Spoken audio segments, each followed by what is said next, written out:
Hey everyone, welcome to the Super Review Show's mixed bag from the J Cave. I am joined by my good man Bill Murphy, What's going on, everyone? and I am joined once again by his dear companion Justin Favreau. How you doing tonight, Justin? Filled with glorious purpose. Awesome. Love to hear it. Love to hear it, guys. So tonight's topic on the Super Review Show's mixed bag is a fun video that we've been coming up with other ideas for the channel, first and foremost.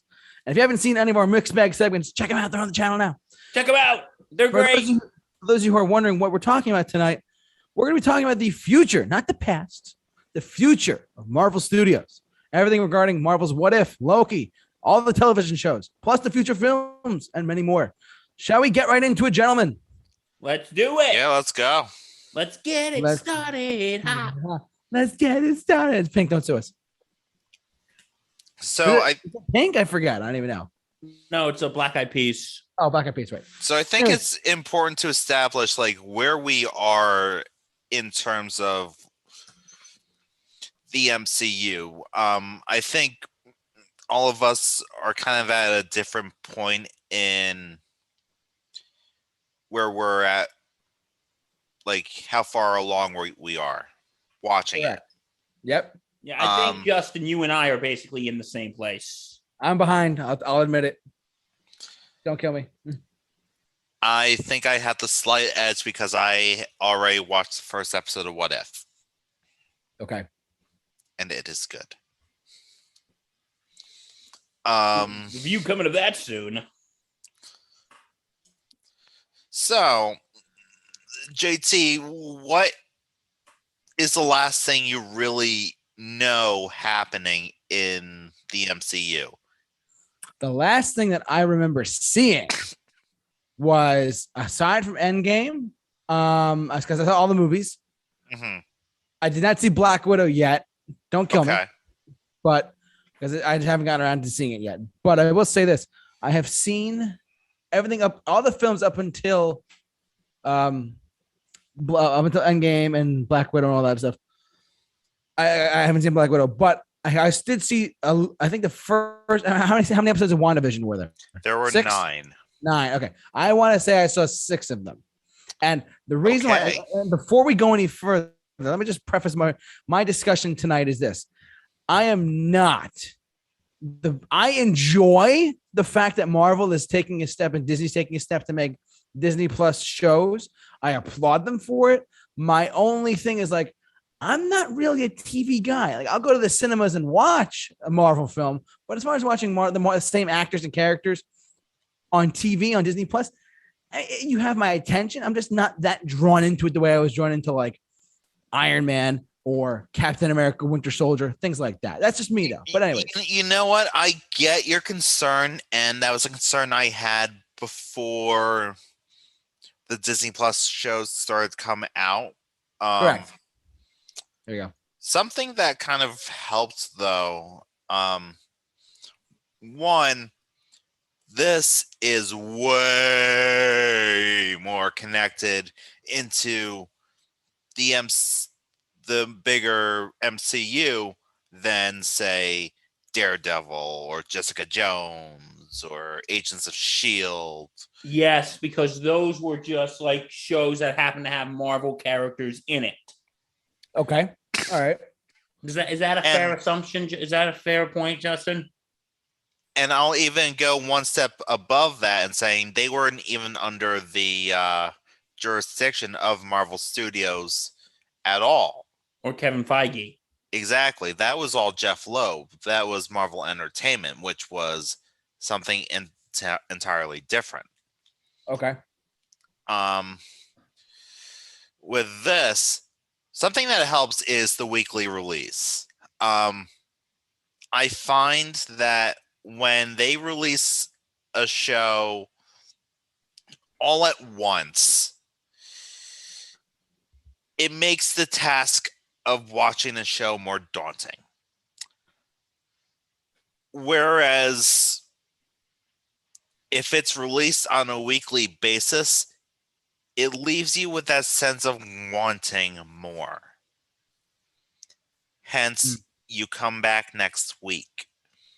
Right. There's Yes, an and that's- anticipation. There's a sense of anxiety that to be continued, the power of to be continued, Okay.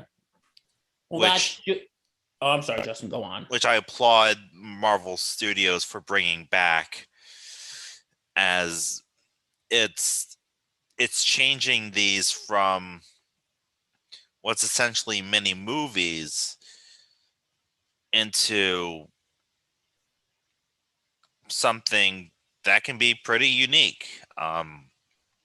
WandaVision, its whole gimmick was each episode within the show within the show, took place in a different decade. Uh-huh. Awesome gimmick. What if it's an anthology series? We're Full going of to see some. hypotheticals. From what I understand, I already saw the first episode. From what I understand from the first 3 episodes that critics have been able to watch so far, we're going to see some serious shit.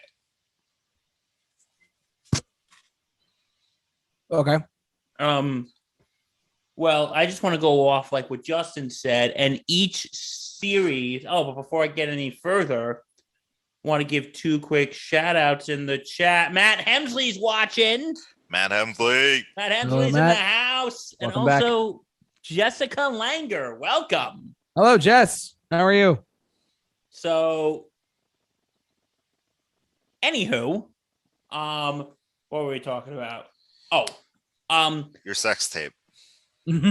Of course. Damn it.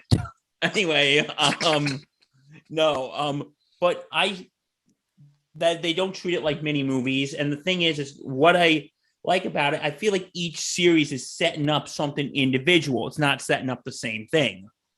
Oh, absolutely. Like how WandaVision was a setup for the new Doctor Strange, right? Yeah, WandaVision was setting up the new Doctor Strange, and from what I understand, Spider-Man, No Way Home, like it seems like these 3 are gonna act as kind of like a mini franchise within the, instead of it being like, Iron Man, Iron Man 2, Iron Man 3, it's more like WandaVision into Doctor Strange into Spider-Man No Way Home. Wow. Strike that. Reverse it. Rewind. We'd like that stricken from the record. Record? Are we supposed to be writing this down? Oh my God.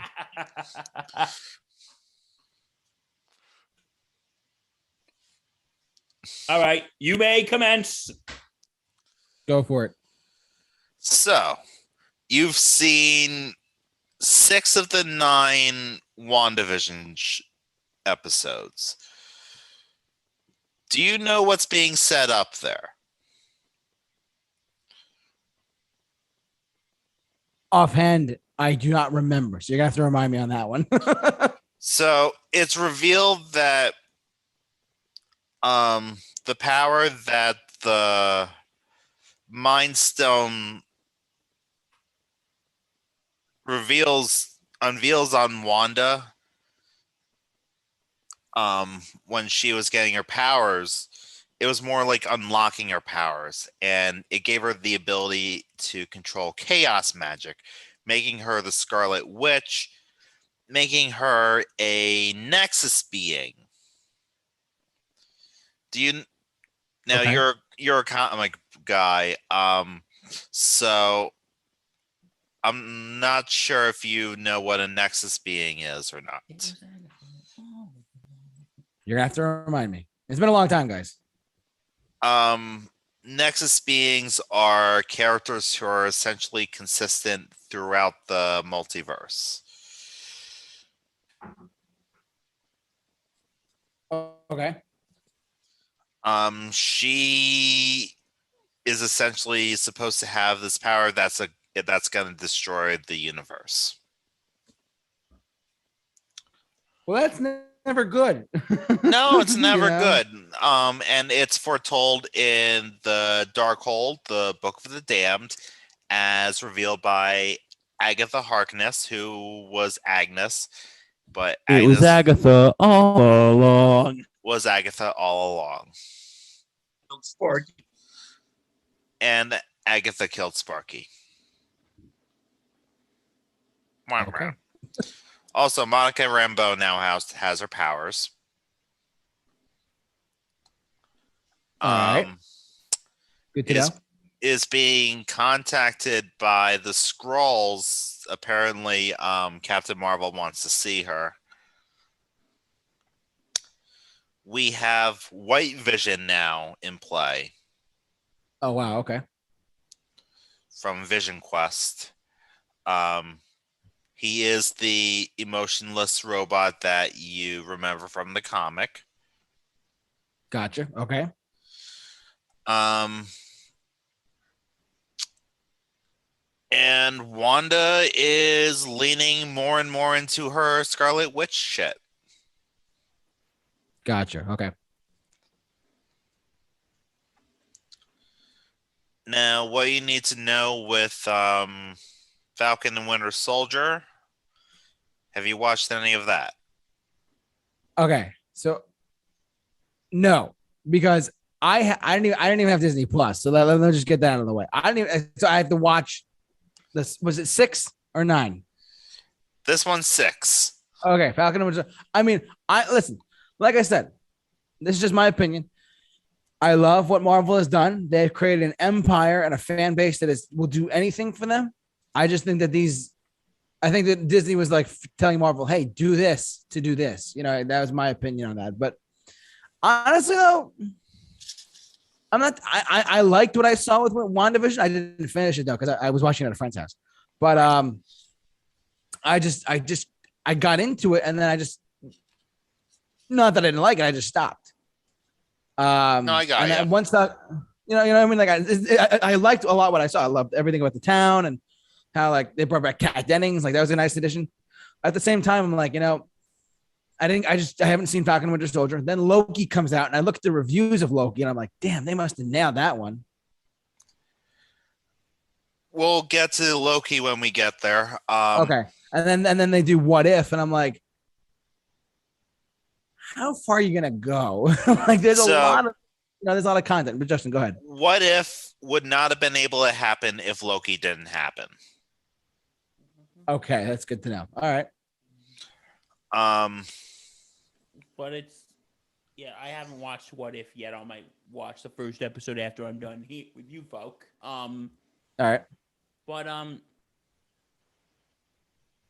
from what we see, but you know how from like the series how with WandaVision set up for the new Doctor Strange, Falcon and Winter Soldier, which I know we'll get to soon, is a setup for the new Captain America, basically. Yes, because now we have a new Captain America in Sam Wilson. Yep. They said that up after Endgame anyway, so it's kind of a go figure. Mm-hmm. Well, To an extent. You'll see it's a journey. All right. So throughout all 6 episodes, it's one of those. Yeah. He has a crisis of being a black Captain America in modern America. All right. And it's actually handled very, very intelligently. Villains not that great. I'll be first to admit it. Zemo? No, Zemo was not the villain, but he was the best really? part of the show. Okay. All right. I'll give you that. I think Bill would agree with that. Yeah, the villain wasn't really that great. But Zemo was the best part of the show. Zemo was. Um, All right. but it sets up Sam Wilson as the new Captain America. It sets up John Walker as U.S. agent, and it sets up a new character that, if you've seen Black Widow, Which I have not seen Black Widow yet.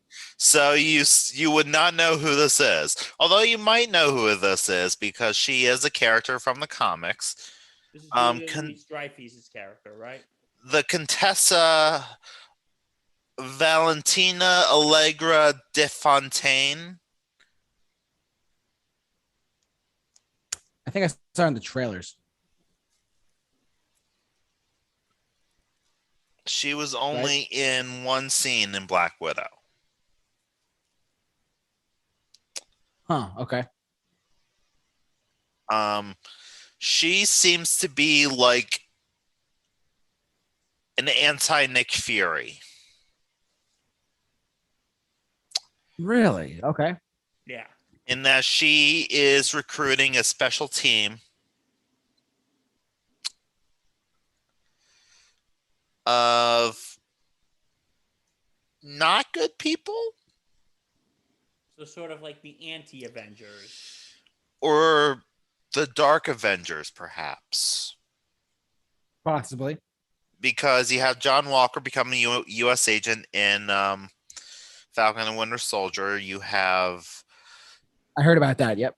Yelena Belova from Black Widow.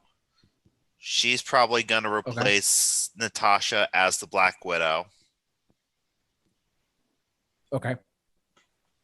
I mean, it only makes sense, right? It does. I mean, since spoilers for the two people who haven't seen Endgame yet, she died. So yeah, I mean, there's not a lot of. It's funny because the biggest complaint about Black Widow is it was a little too late.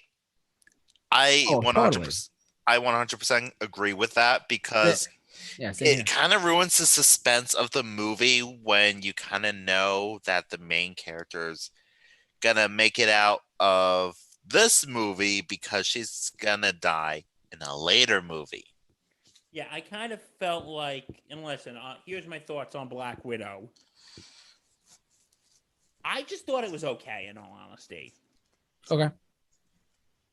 I don't know how you feel, Justin, but I just honest to God thought it was okay.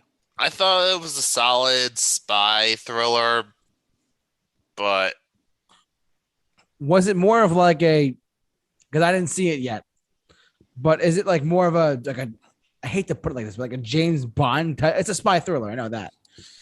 Is it like James Bondy, or is it like Mission Impossible-y? Like, does it have that spy element to it or no? Yes, it's Mission. I would say I would give it the Mission Impossible-y distinction. Okay, but not Bond. Okay, that makes sense. Okay, I can see that.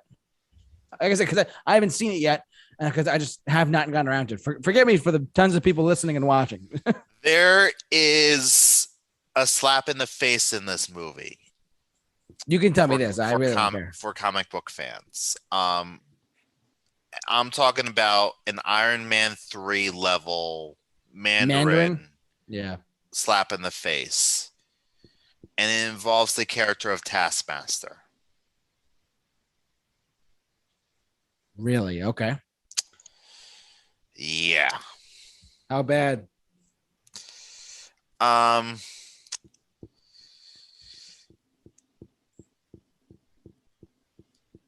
He is not a trainer of henchmen. Okay. Taskmaster is not a trainer of henchmen. Taskmaster was not born with this ability to copy people's abilities.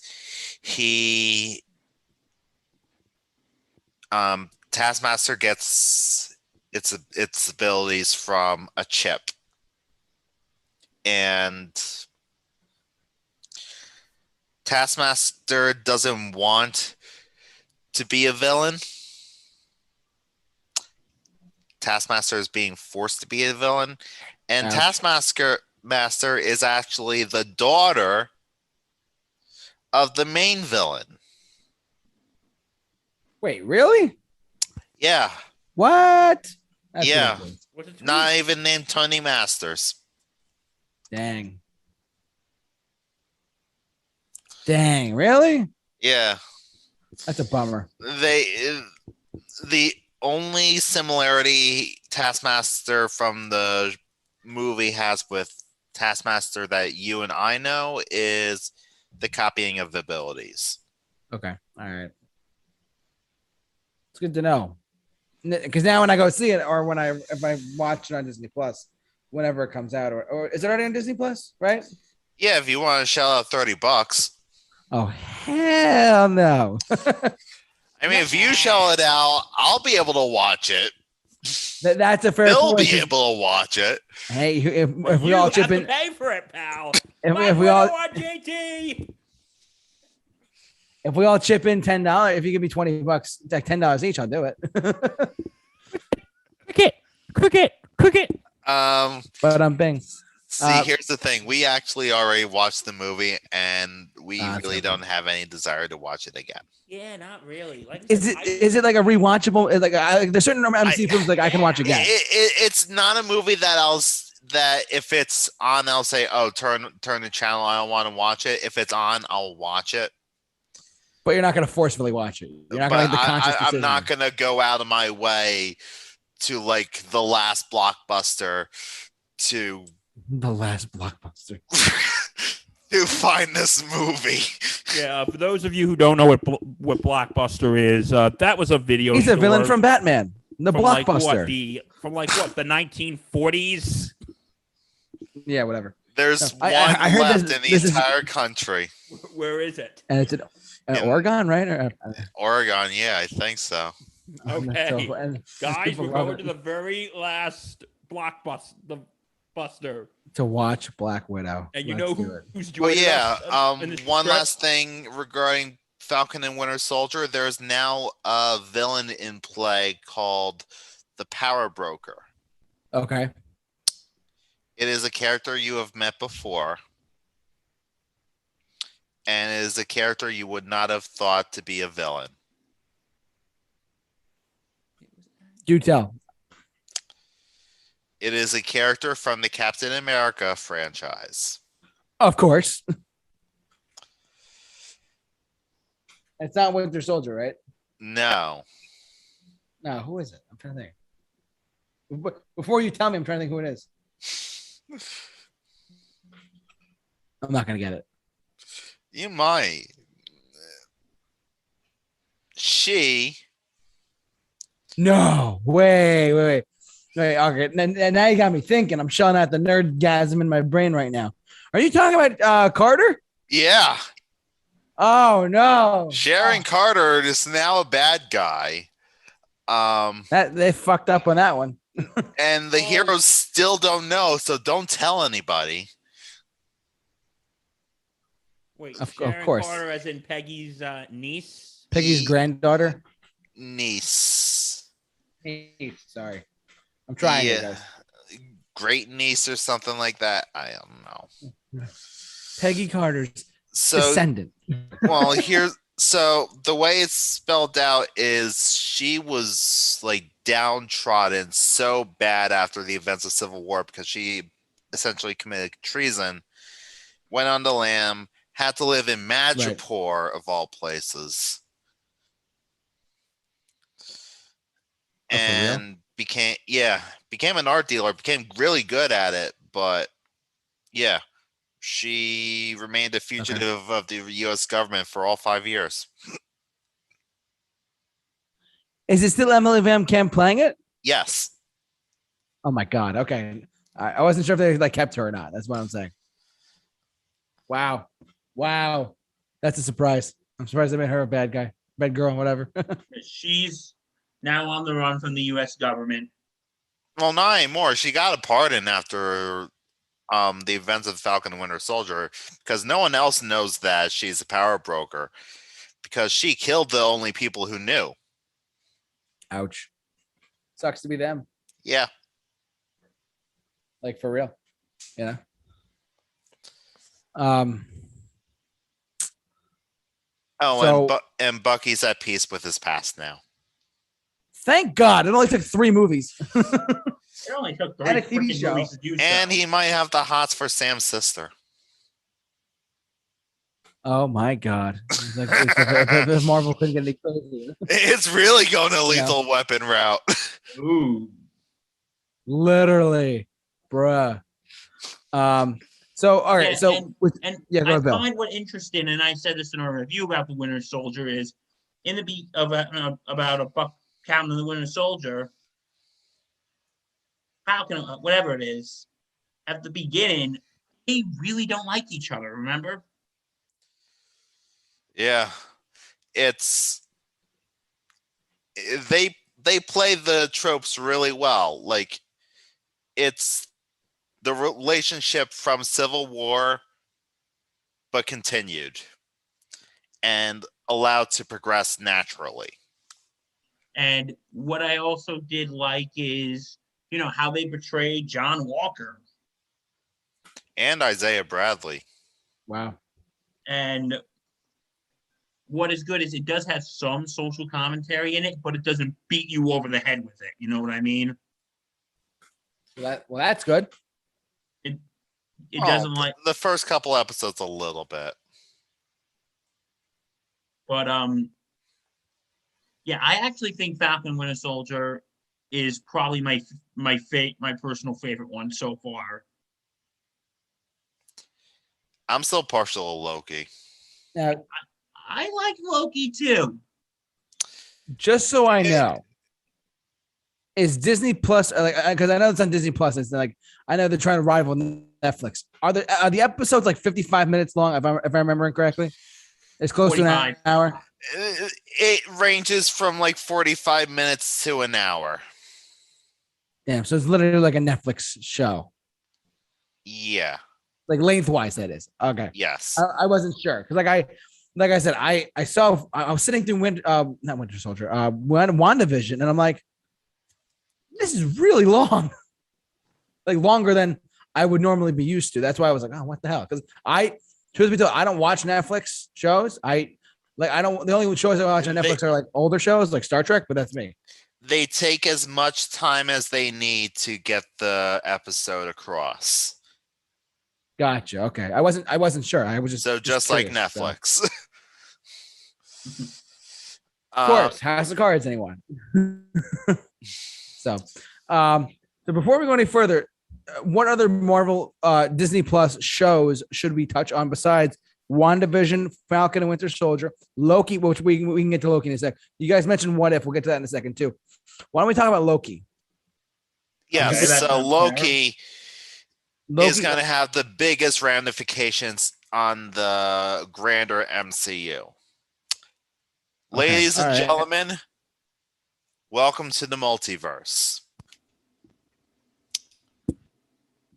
The multiverse. Thanos, the events of Infinity War.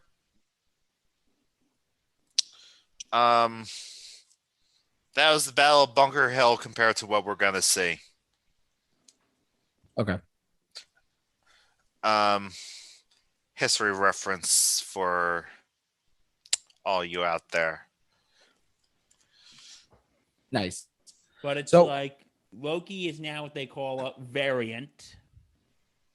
Yes, so Loki's a variant.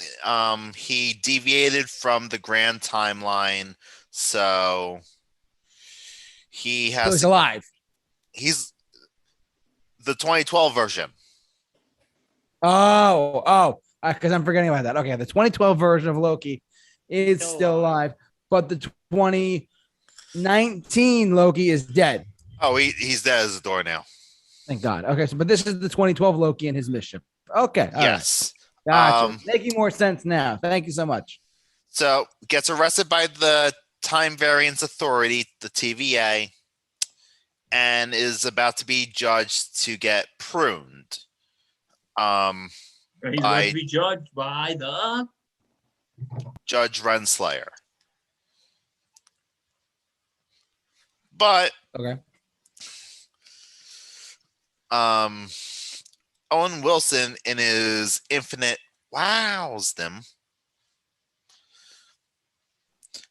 suggest, we could use him.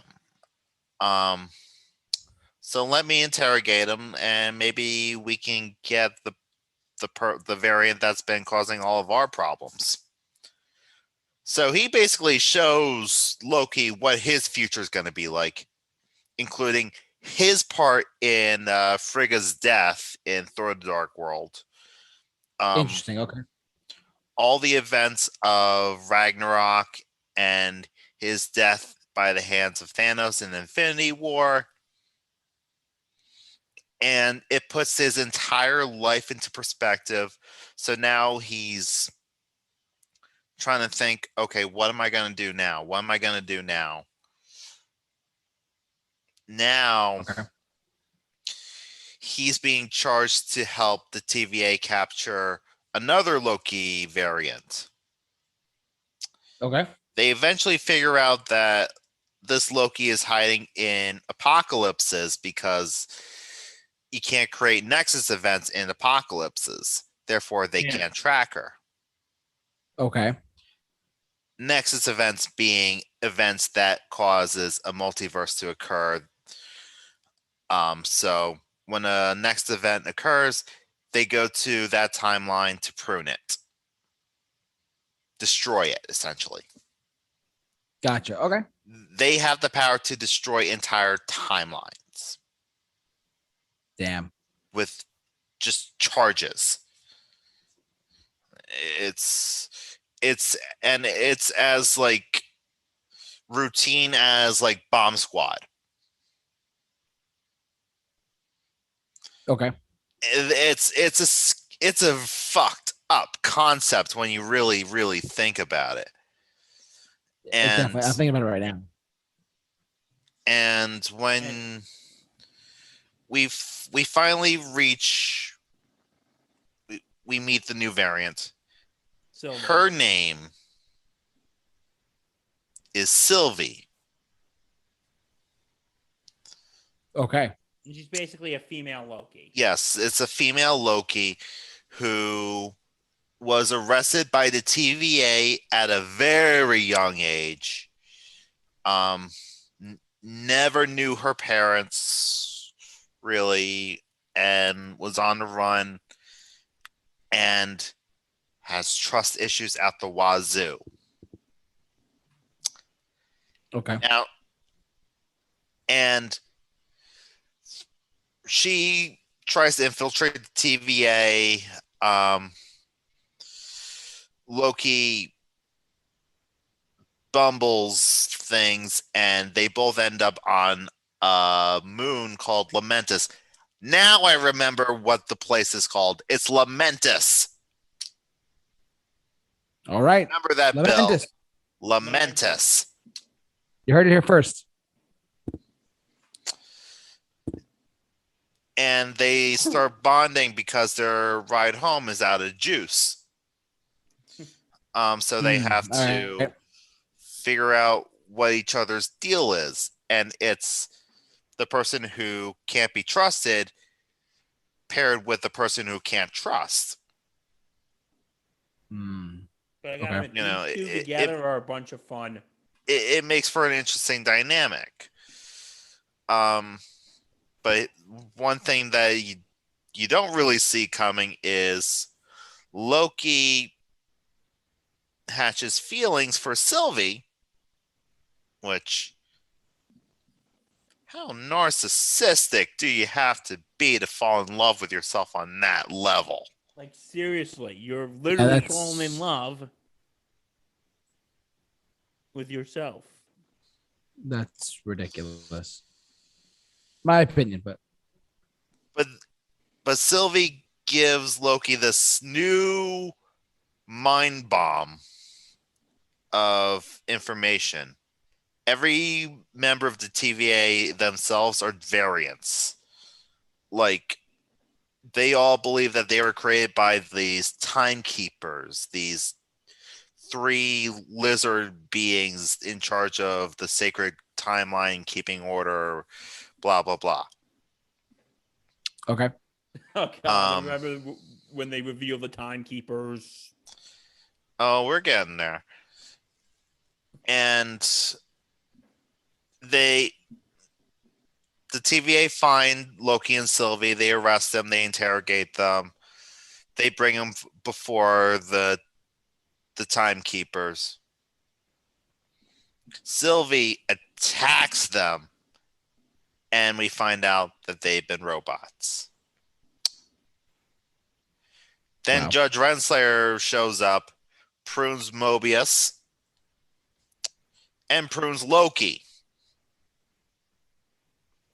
Now, at this point, we assume that when you get pruned, you die. Yeah.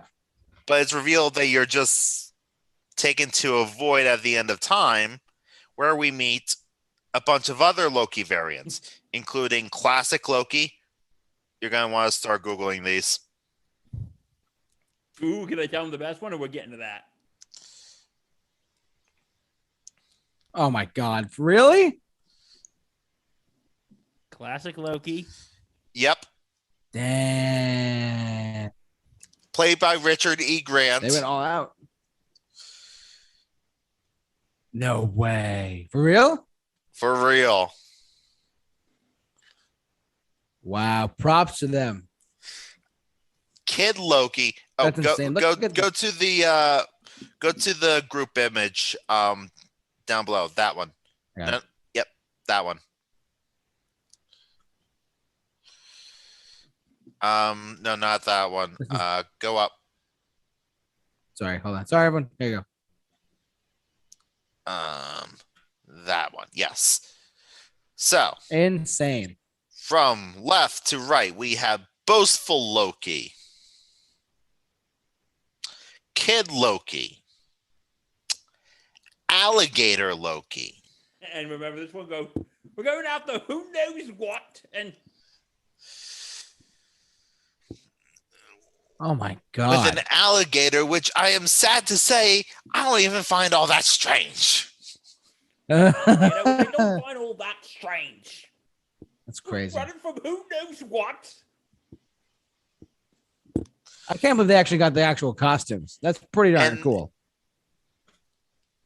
And they're running away from this giant lost like smoke monster called Goliath. Okay. So they're hiding out. You know, boastful Loki's saying like, "Oh, I've killed the Avengers, and then I claimed my prize, all 6 Infinity Stones." And you know, they're all just bullshitting. Apparently, Kid Loki's Nexus event was killing Thor. Okay. So Loki's like, you know what? I'm out. He tries to escape, and then President Loki shows up.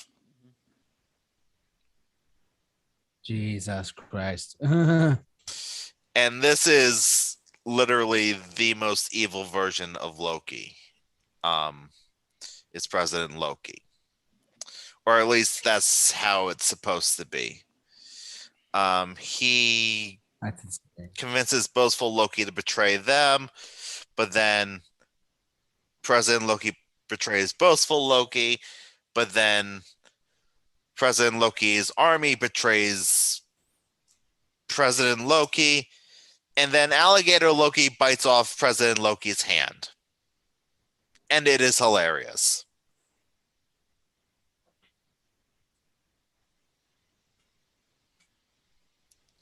Damn. This is Just damn. me as an old man, Ed. So now Sylvie's still back at the TVA. She's figuring out that the timekeepers were a bunch of lies. So she's so confused because this was her whole mission to take out the person who basically ruined her life. So she wants more answers. and she finds out that Loki's not dead just at the end of time. So she prunes herself. Renslayer's trying to keep order, trying to keep everything hush hush, because she refuses to believe that any of this was for anything less than the greater good. The greater good. Sorry. Because why else do this? So Sylvie and Loki meet up. They enchant Eliath after classic Loki does an insane power display by conjuring up an illusion of the entirety of Asgard. Wow. In that That's scene. crazy. Wow. Screaming glorious purpose. And then gets eaten by Eliath. But it buys Loki and Sylvie enough time to enchant Eliath, and then they're greeted by the one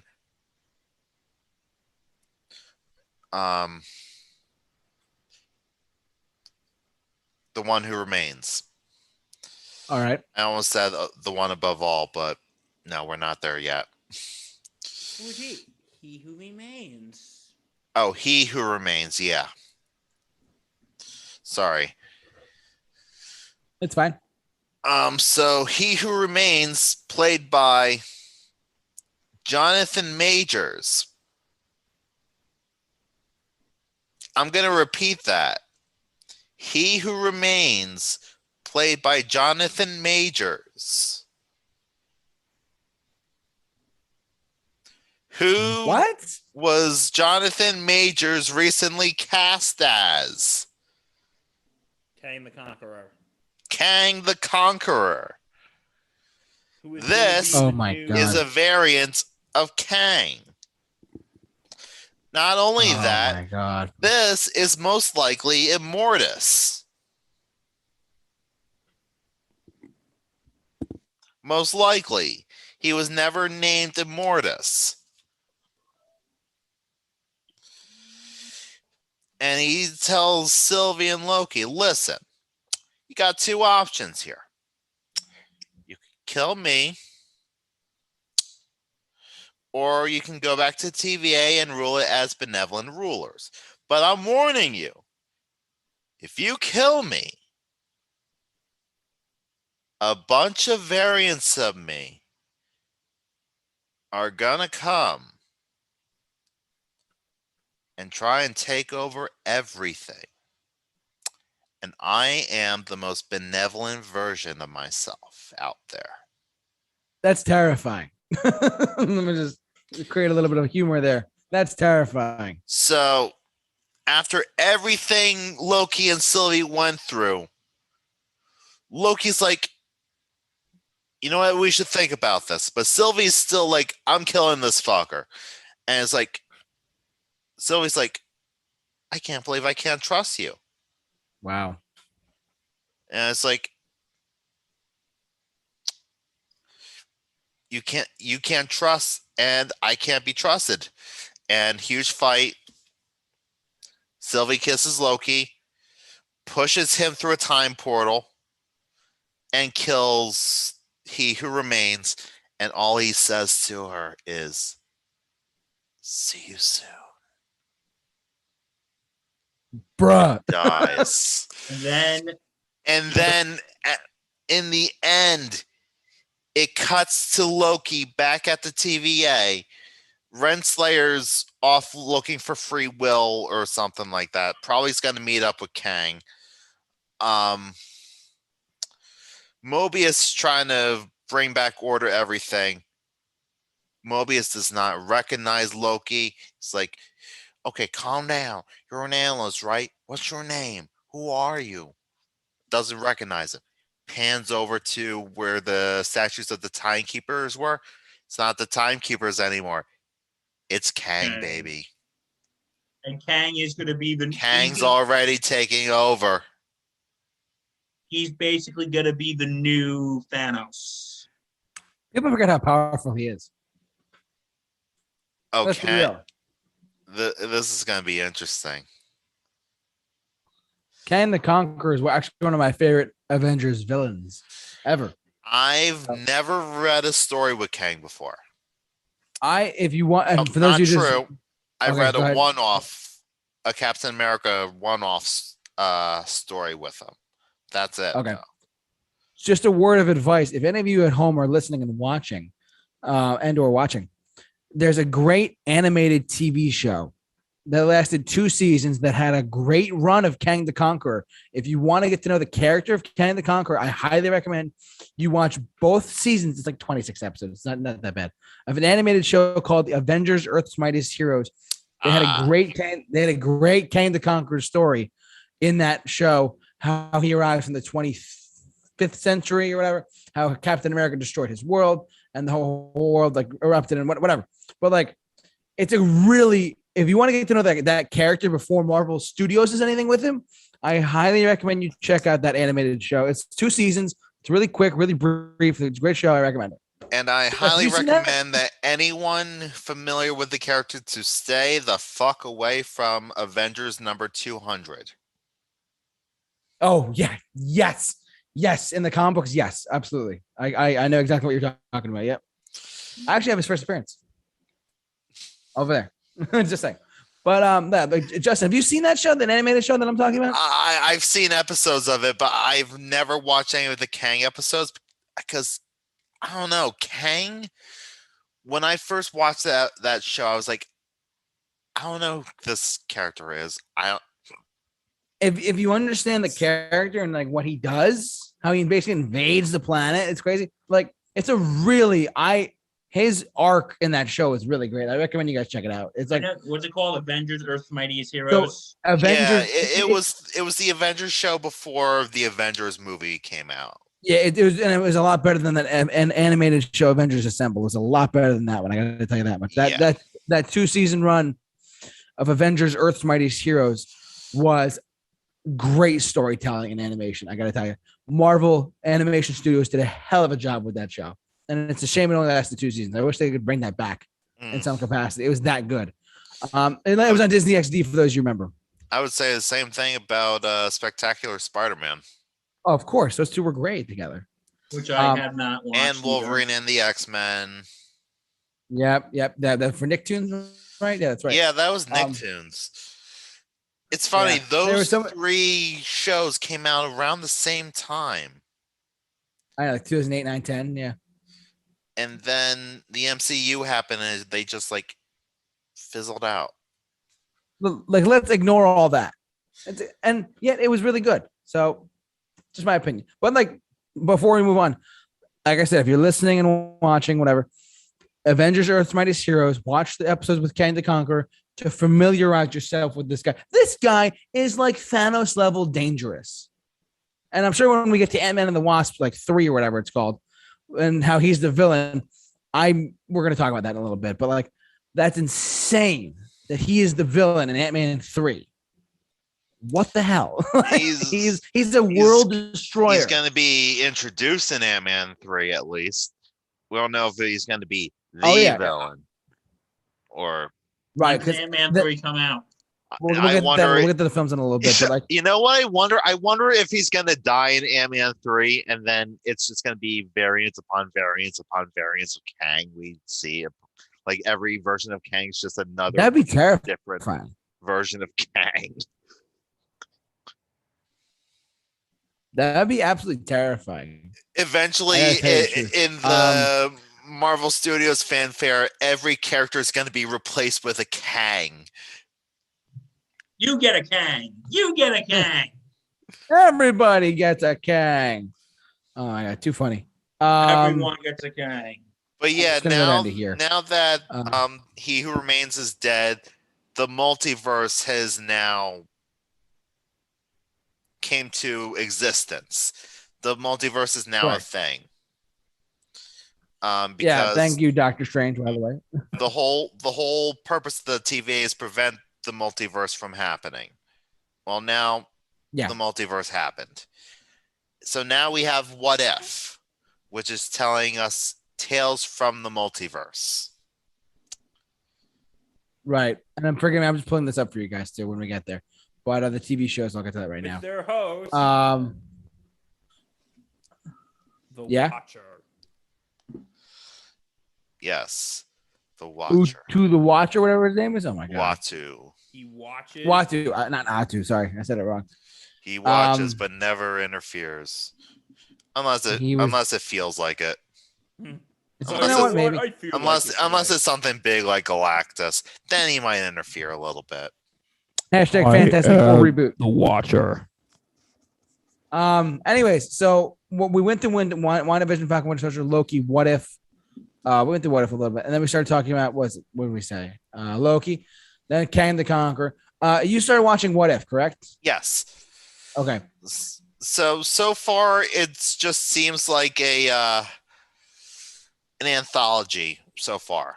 Makes the first sense. episode was What If Captain Carter was the first Avenger. Interesting.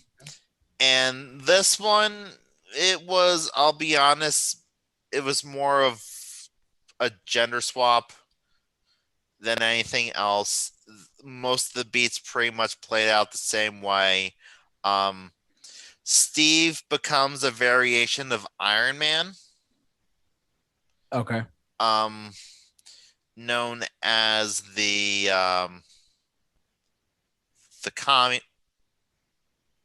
commie smasher, I think. All right.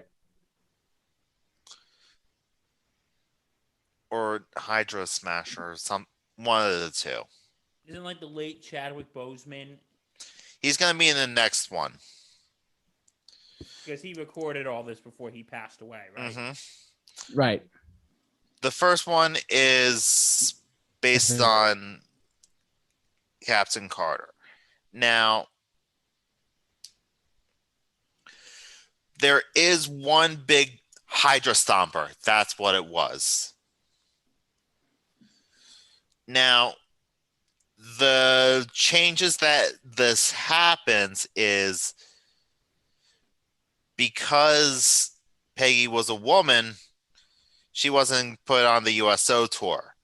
Therefore, she was able to go onto the field earlier than Steve ever could. So she was able to retrieve the Tesseract from Hydra at first.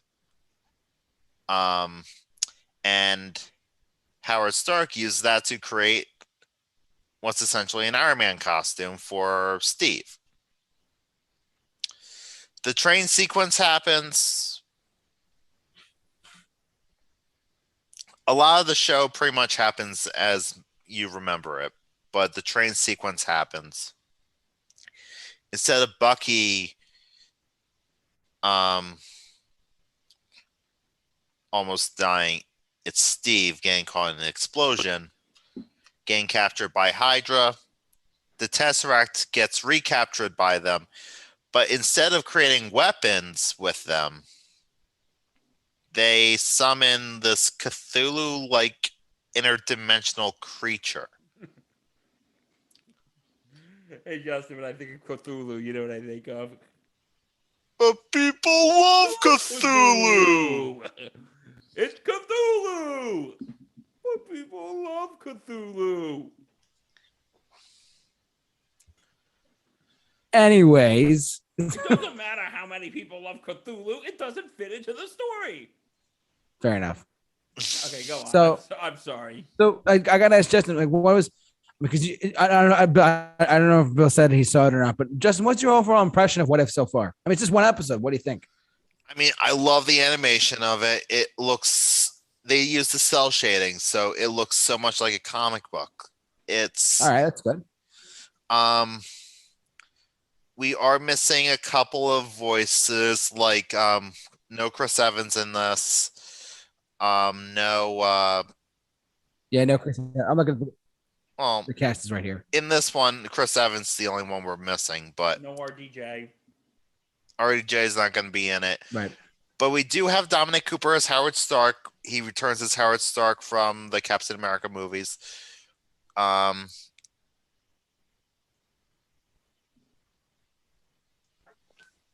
Sebastian Stan's back as Bucky. Yep, Sebastian Stan was Bucky. Samuel L. Jackson's back as Nick Fury. Mm-hmm. Nick Fury, good for him. Jeremy Renner is back as Hawkeye. That's cool. Dum Dum Dugan, I like that character line actually. Nice. All right. So overall, like the animation was cool. The show was cool. Like, would you recommend it to people who haven't? Like, let's say you're someone like not like me, but like someone who's like brand new. Like, hey, I just got Disney Plus, and I see that Marvel just announced a ton of different shows on there. For they just put up like would you recommend What If? I'll put it this way. When I first started getting into comics, my first comic was What If Peter Parker Destroyed Spider-Man? Ooh. I have that's actually really good.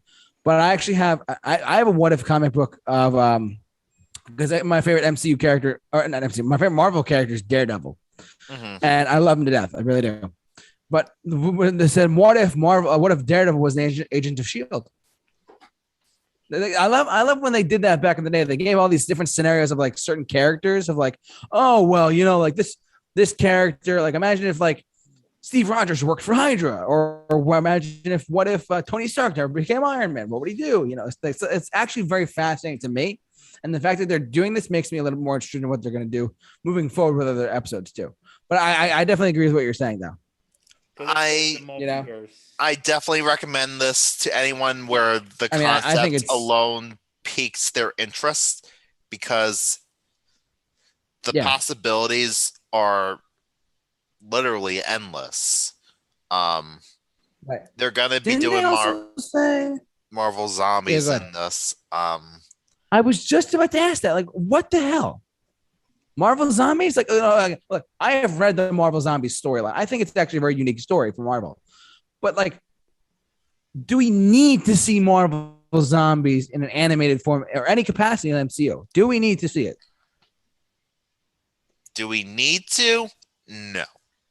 Would it be dope as fuck? Yeah. Yes. It would be pretty cool. You have to admit, but like, is it like?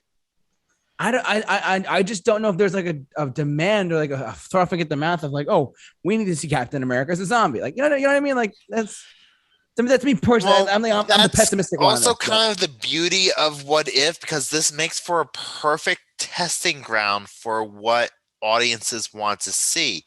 Who knows? Something that tests well in the show might make it to live action one day. I'm gonna throw the wrench in the machine and say I don't think it's gonna happen, because Kevin Feige came out at one point. This is before Phase 3 was announced. He said this. Someone asked him, said, "Hey, would you ever make a Marvel Zombies movie?"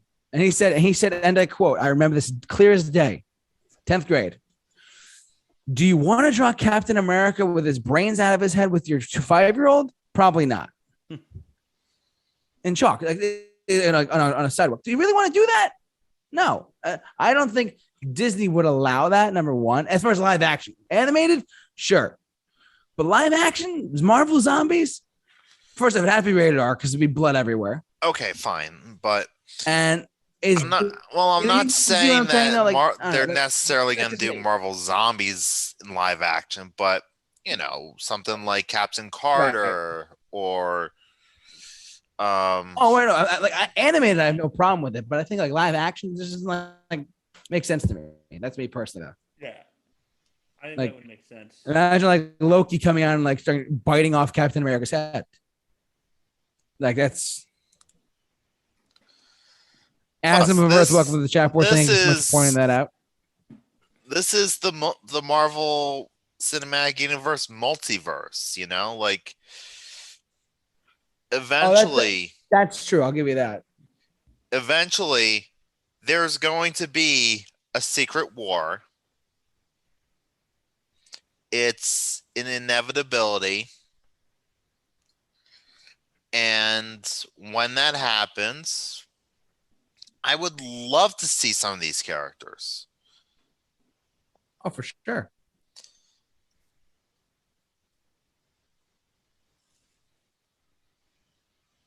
I mean, anything's possible at this point, you know? Anything is. I can't wait. I mean, anything at all. Of What If. Yeah. Yeah. What's that, Bill? I can't wait to watch the first episode of What If.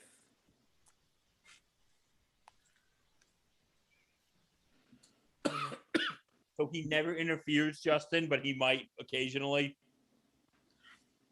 You know, when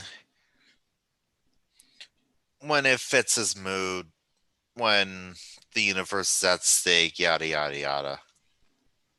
You know what? I feel like interfering today. So yeah, so all of this is a setup for Phase 4, or Yeah, and all of the Disney Plus shows that we're mentioning are part of Phase 4. They already are. They confirmed that a little while ago. did you say this show? Yeah, this is all Phase 4. Now, the reason why I was like going over like these shows, kind of like giving us a status of where we are and what we have to look forward to. Like, we have Kang the Conqueror in place. We have Scarlet Witch with the Darkhold looking for her lost kids. You have Falcon as Captain America. You have Fontaine recruiting a Dark Avengers. And now you have a multiverse. Oh, and also you have Yelena possibly wanting vengeance against Hawkeye for causing the death of Natasha. So you think True, that's going to true. be the setup for Hawkeye? Mm-hmm. Oh, sorry. This is incorrect. Miss Marvel got postponed to 2022, as far as I know. The Miss Marvel show. No, I think it's still 2021. Is it though? I could have sworn I read somewhere online that like this is Wikipedia, but I wasn't sure. Unless they're doing both simultaneously, Hawkeye is, They haven't announced anything contrary. So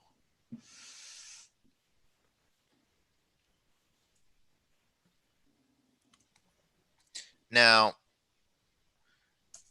we've already discussed Miss Marvel in the past. That's just a show that we're gonna have to wait and see about, because that's not a property any of us really have any expertise in. Moon Knight is gonna be bonkers. Oh, I can't wait. I'm excited for that. And I haven't even seen I'm excited for that one now. I gotta say that.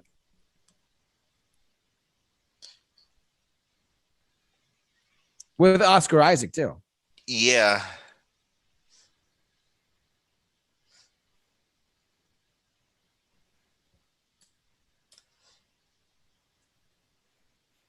Any comments for the remainder of the Marvel shows? Anyone? Just before if we want to move on to films now, we can. It's up to you. Can't wait to see what Marvel has next. And what if Hawkeye and Miss Marvel have a team up with the Falcon and the Winter Soldier? But I'm Bing. Ooh, that's a good one. That's a good pun. See what I did there? I'm out of all of these, I'm going to tell you right up front, I'm most excited probably for Armor Wars because I'm an Iron Man guy, but because I'm curious to see what happens with Tony Stark's technology in other hands. And I know that Don Cheadle is supposed to reprise his role as War Machine for that, as far as I know, if I'm not mistaken. I could be wrong, but Yeah, it'll be interesting. Yeah. I wonder if they're going to bring back Justin Hammer for that. That would be something if they brought back Justin Hammer, the same actor. I forget the actor who played him in Iron Man 2, but that'd be pretty cool. Just want a quick side note in the chat board. As of Earth in the chat board says, I heard that there's a rumor that they're changing Miss Marvel's powers. Like, isn't she having elastic powers too? Or is that wrong? That Miss Marvel has the embiggening powers. The Kamala Khan Miss Marvel. She has embiggening powers, stretchy powers. Right. It's kind of like Mr. Fantastic, but there's slight variations, differences to it. Yeah.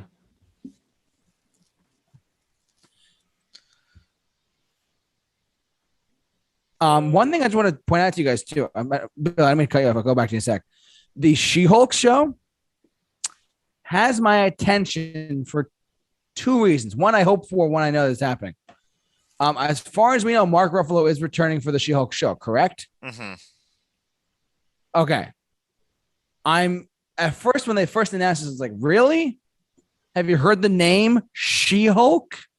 It's a little cheesy, but so is like something like, the Winter Soldier. You know what I mean? Like this, it caught my attention. There's nothing you can do about it. The character I know, exists. It's just the character's name. But hear me out for this. Oh, they are bringing him back. I was gonna say because listen, a lot of people forget. I see Tim Roth.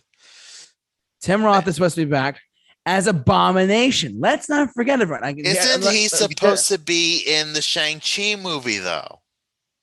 As what? As Abomination? As Abomination. No?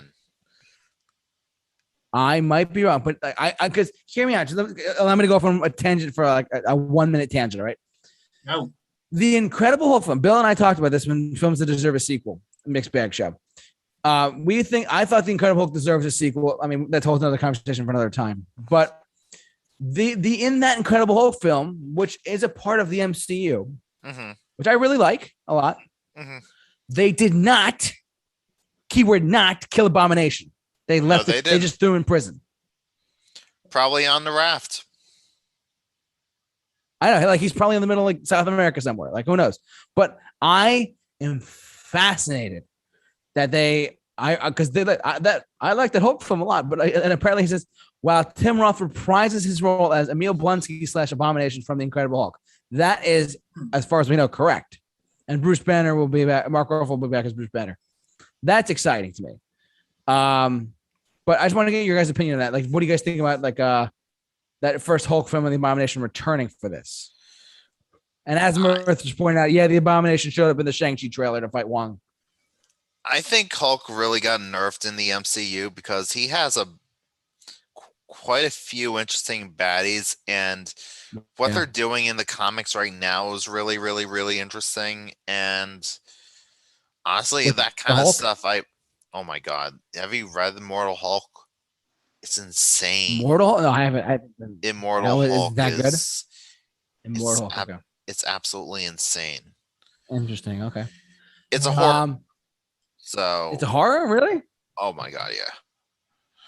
Oh wow, I gotta check it out. What was I gonna say? So, but She-Hulk has my attention because of Tim Roth returning, and Azim Verth in the chat board just confirmed that. Thanks so much, Azim. Abomination showed up in the Shang-Chi trailer to fight Wong. There's his confirmation for that. He just fact checked. Yeah, I thought as much. It's exciting. So he's going to be in Shang-Chi, and he's going to be in, he's going to be in Hulk, the She-Hulk show too. That's awesome. Mm-hmm. I think it's cool. That's me though. And also, we're getting a fourth Captain America movie. Oh, Chris Evans is not returning. I'm telling you right now. Is he though? No, I mean I think it's with. I hope not. I think it's going to be Anthony Mackie. Because I know Bill is a big advocate of how they ended his story in the Avengers Endgame. Oh, I agree. I will say it again. Do not bring him back. He's a great actor. Unless it's Secret Wars. Okay, that's a different story. That is my one asterisk. But other than that, don't bring him back. His story ended perfectly. Truth. All right. My mind just got a mind. Explanation. When we did top 10 movie endings, Avengers Endgame was my number one movie ending. Oh my god! So, as of Earth of the chat board just brought something to our attention, and I have to say this before we go on to films or anything like that. Armor Wars is yet to come out, but here he says, now what if? Hear me out. We get John Bernthal back as Punisher in Armor Wars. Liddy, Nis to the max. Just saying, everyone. Just saying. Hey, before we move on to films, what's up, Justin? I want to ask.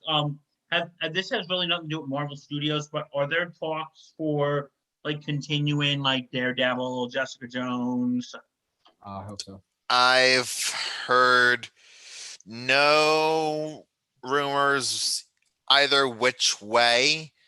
I think everyone's just keeping anything's possible, never say never attitude. Let's bring Inhumans back as a movie. That'd be really cool. I'm just putting it out there. I love those characters so much. Just saying. Which I would hope they originally had that in mind. Like, no, let's put it on ABC instead. Like, dumb idea. Just saying, dumb idea. They should redo that property. Put Vin Diesel as Black Bolt. Jeff I don't Loeb, even know. You know what I mean? Scott Buck, you fucked it up. They fucked it up. Amen. Now, hear me out too. And I got a challenge for anyone who's watching or listening live as well. Whoever wants to think about this in your own. You brought up the Daredevil show. You know me. I'm a big Daredevil guy. I love that character so much. I follow the Men Without Fear on Instagram. It's a great website from Canada. I recommend it. Check it out. Great Daredevil goodness. Fantastic Instagram account. Hear me out. The three characters that have the most you would not like the common people would not really think would go together have really a lot of history in the comic books between Spider-Man, Daredevil, and Punisher. They have a lot of history together. A lot of history. That's like the first appearance of Punisher was in a Spider-Man comic book. Mm-hmm. Correct? You know? Correct. What are the odds? I mean, I don't think they're high, but and at this point, we're getting a She-Hulk show and a Secret Invasion show and a Guardians of the Galaxy holiday special. Anything's possible at this point. Let's just say hypothetically that we get Charlie Cox as Daredevil, John Bernthal as Punisher, and Spider-Man, Tom Holland in some capacity, maybe as like a Disney Plus special, maybe that would be sick. What is the likelihood of those three characters coming together? Probably not that high, in my opinion. The closest you're ever gonna get is the Thomas Jane cameo in Spider-Man 2. Yeah, I'll give you that. I wish those three characters would be put together to some capacity. Like, that'd be so cool. Think about that. Would be. Like, And honestly, we're probably going to talk about Spider-Man No Way Home in a little bit, but I had pictured this as a trailer. We all know how Spider-Man Far From Home ended. We have Peter Parker in a law office talking to someone. We don't know who it is. Would be the perfect trailer. And they going, listen, can you help me, Mr. Murdoch? Turns out it's Matt Murdock. Hey, anything's possible. There was possible talk of them saying. I don't think so. Because we can hope, but we'll get to that when we get to No Way Home. But anyway, but I just want to say, I think No Way Home's going to leave a lot of doors, close a lot of doors, and open a lot of doors to MCU as well. I mean, let's not kid around with that. So, okay. Yeah, let's see what happens there. So, what do we start with? So, speaking of No Way Home, let's jump over. So, that was on the Marvel TV shows. Let's jump over to films. So, so far, we've had, I can't even look. Where is it? We had Black Widow come out. Again, I have not seen it. You need to get the other on two it. have. We've talked about it a little bit already. So, we can probably skip over it, though. So, like I said, all that really brought to the story is, okay, we get a little more backstory of Natasha's past. But it's kind of pointless at this point. Yelena might replace Natasha as the Black Widow, but now Contessa de Fontaine is guiding her towards Hawkeye for revenge. Mm-hmm. For her death.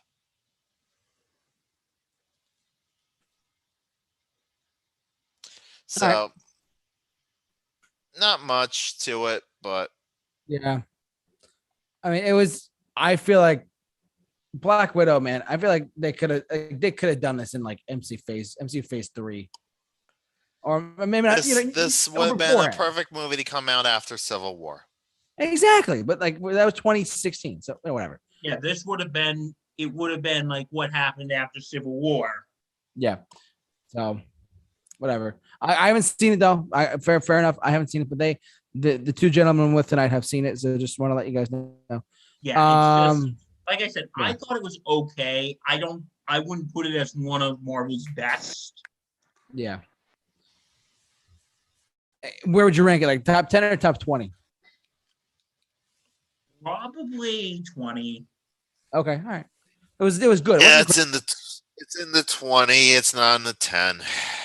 All right. Yeah, it wasn't bad. It just I wouldn't put it up there. Okay, so this one actually comes out in a few weeks. Shang-Chi and the Legend of the Ten Rings. I'm very curious to see this. I still don't know what's going on in this movie, which is kind of a good thing, but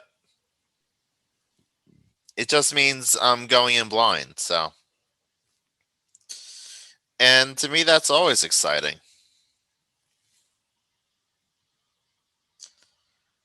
Yeah, they didn't really show. Like I've seen maybe one trailer, but they didn't really show much.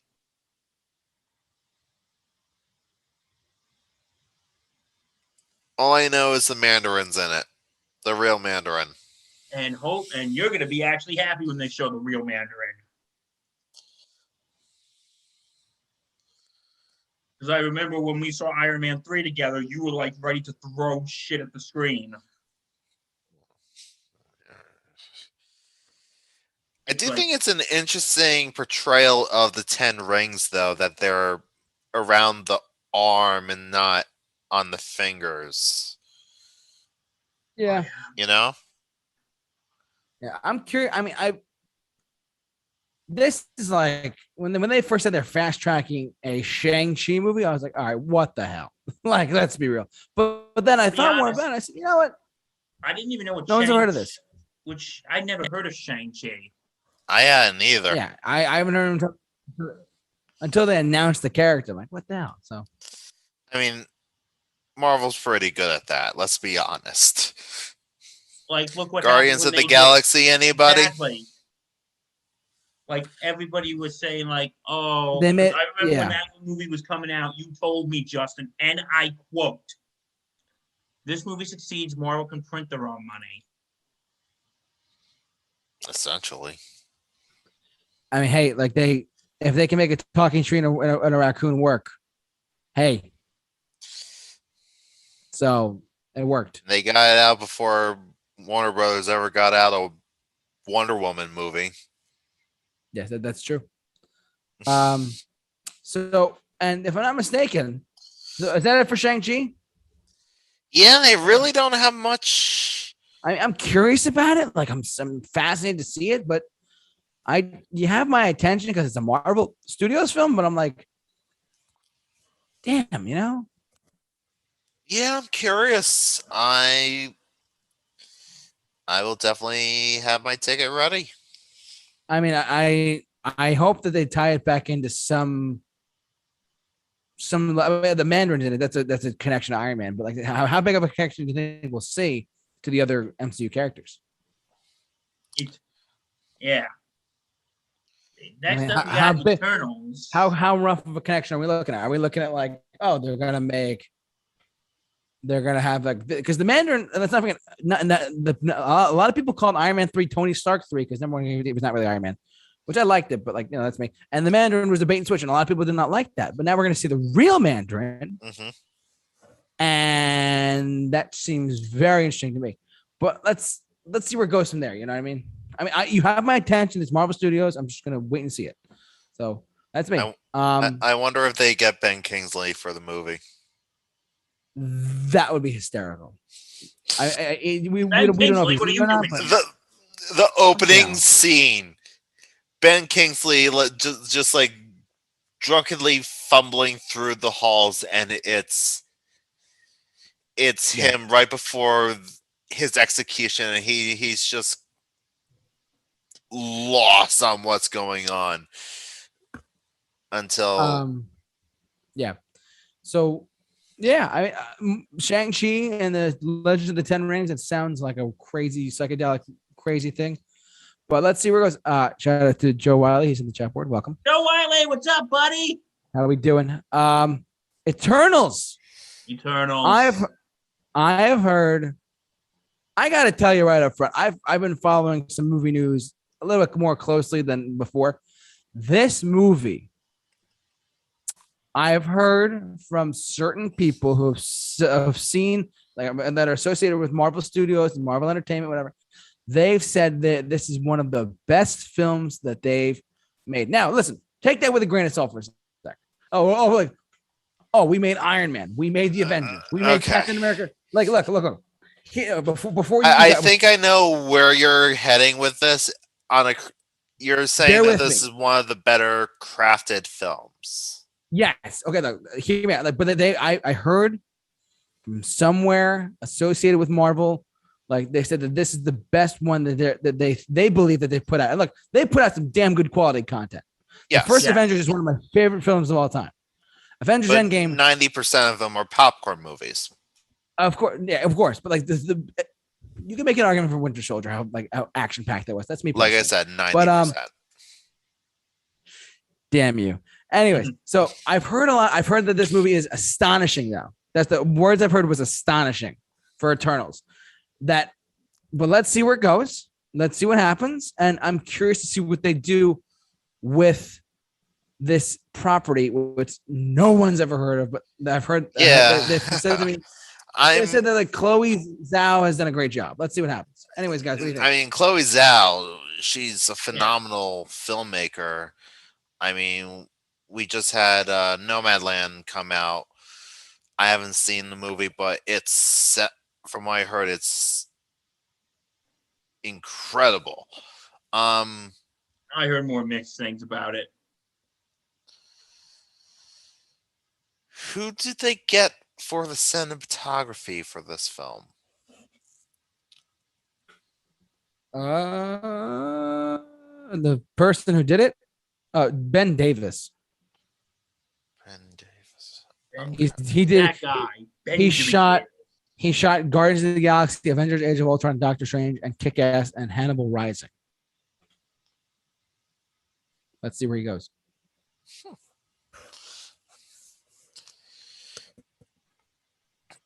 Because there's something about the look of this movie that's just astonishing.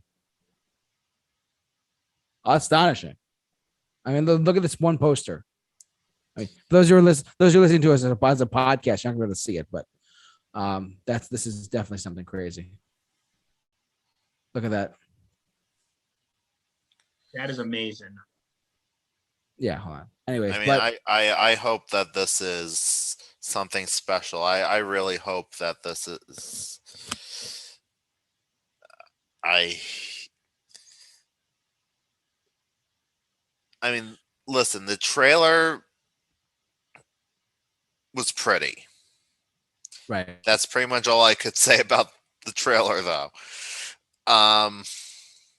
Yeah. I still think it'll be a good movie. I'm still gonna see it opening day. Yeah. I just don't know.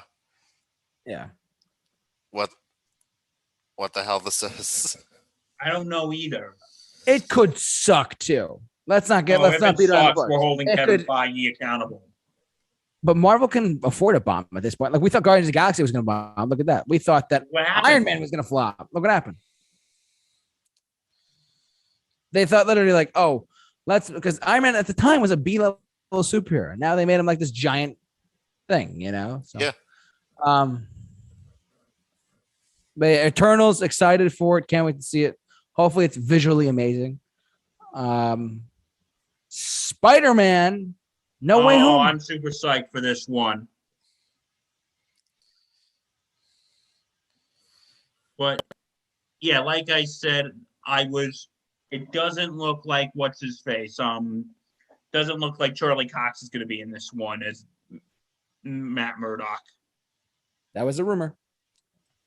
Sorry, Looks like Bill. it ain't gonna happen. Sorry, Bill. Damn it! I already had my Bill was right shirt ready. Well, hey, yeah. I mean, can I just chime in for Bill's Listen, comment Bill, for a sec? this movie looks stuffed like a Literally. turkey dinner. I don't think you I- could get any more jam-packed. How the hell? It doesn't make sense. Like Jamie Foxx and Alfred Molina are returning. I still say it's going to be a multiversal Sinister Six. Yeah, they say it's gonna tie into Doctor Strange, Multiverse of Madness. Yeah. And look, they have denied it since day one. Andrew Garfield and Tobey Maguire have denied it since day one, but I Denied think what? that they are. I think they're in it. They're going to be in the movie. I'm telling you, it's going to be a multiversal Sinister Six. If you're right, I'm gonna flip. I'm gonna flip. If Justin is right on this, I'm here letting you guys know right now. If Justin's If right, on I'm this, right, I get all the bragging rights. Okay, what is he gonna be right about? That the main villain of Spider-Man No Way Home is going to be a multiversal Sinister Six. You think so? That is my prediction. oh boy, And you're calling us right now. I am calling it right now. Yeah. Yeah, I mean, they did cast Jamie Foxx and Alfred Molina, and they are in it. So I don't know what to tell you. I mean, literally, this he rip off our intro. This is a mixed bag. We don't even know what's gonna happen. Yeah, but you know what? Like, here's the thing. Unless there's a contract renewal, this may be Tom Holland's last one. Yeah, that's true. And he was pretty good though. You gotta admit. Unless but who knows? Like, I have a feeling, I don't know what you feel, Justin, but I have a feeling that they might renew his contract. Kill off Spider-Man. I don't think Tom Holland's going anywhere anytime soon. Because the terms of his contract are that With Sony or with Marvel, he doesn't want to leave. He doesn't want to leave the role. He loves the role.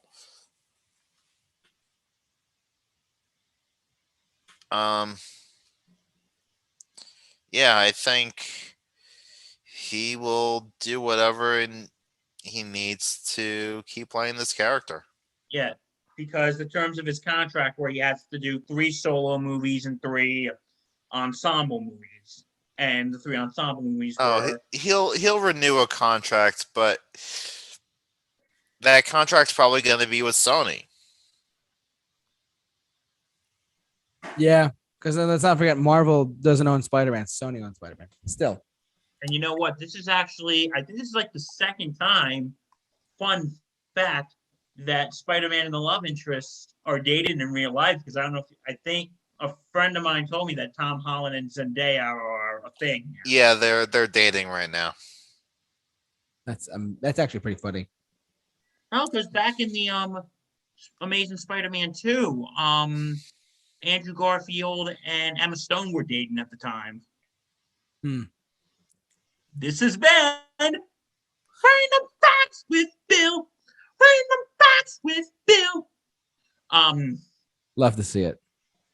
Anyway, yeah, so it looks like all the Spider-Mans are coming back.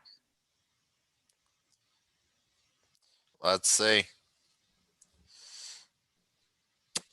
We will see what happens with Spider-Man No Way Home. Come theaters in December 17th. I know what I'm doing that day. Nobody bother me. I'll go with you, bud. All right. Okay, but just make sure no one's looking first. What do you mean no one's looking first? I don't get it. That was okay. I think I just got it. That was so bad. All right. Anyways, Doctor Strange in the Multiverse of Madness in 2022. March of 2022. Okay, I'm excited for this because Sam Raimi. I'm excited for this because Doctor Sam Raimi. Strange. Danny Elfman's doing the music. Yes, please.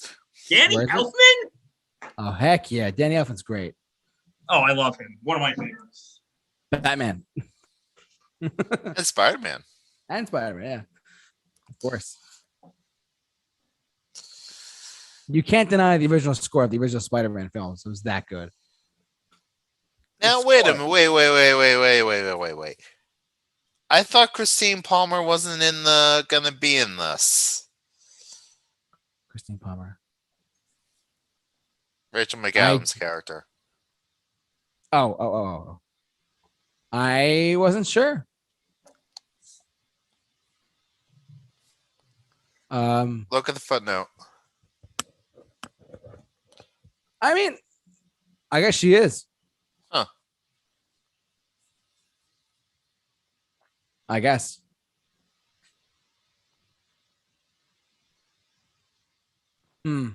Interesting. It looks, the premise sounds good too. After Avengers Endgame, WandaVision, and Loki, Doctor Strange continues his research on the Time Stone, hindered by a friend turned enemy, resulting in Strange unleashing unspeakable evil. Sounds good. Evil.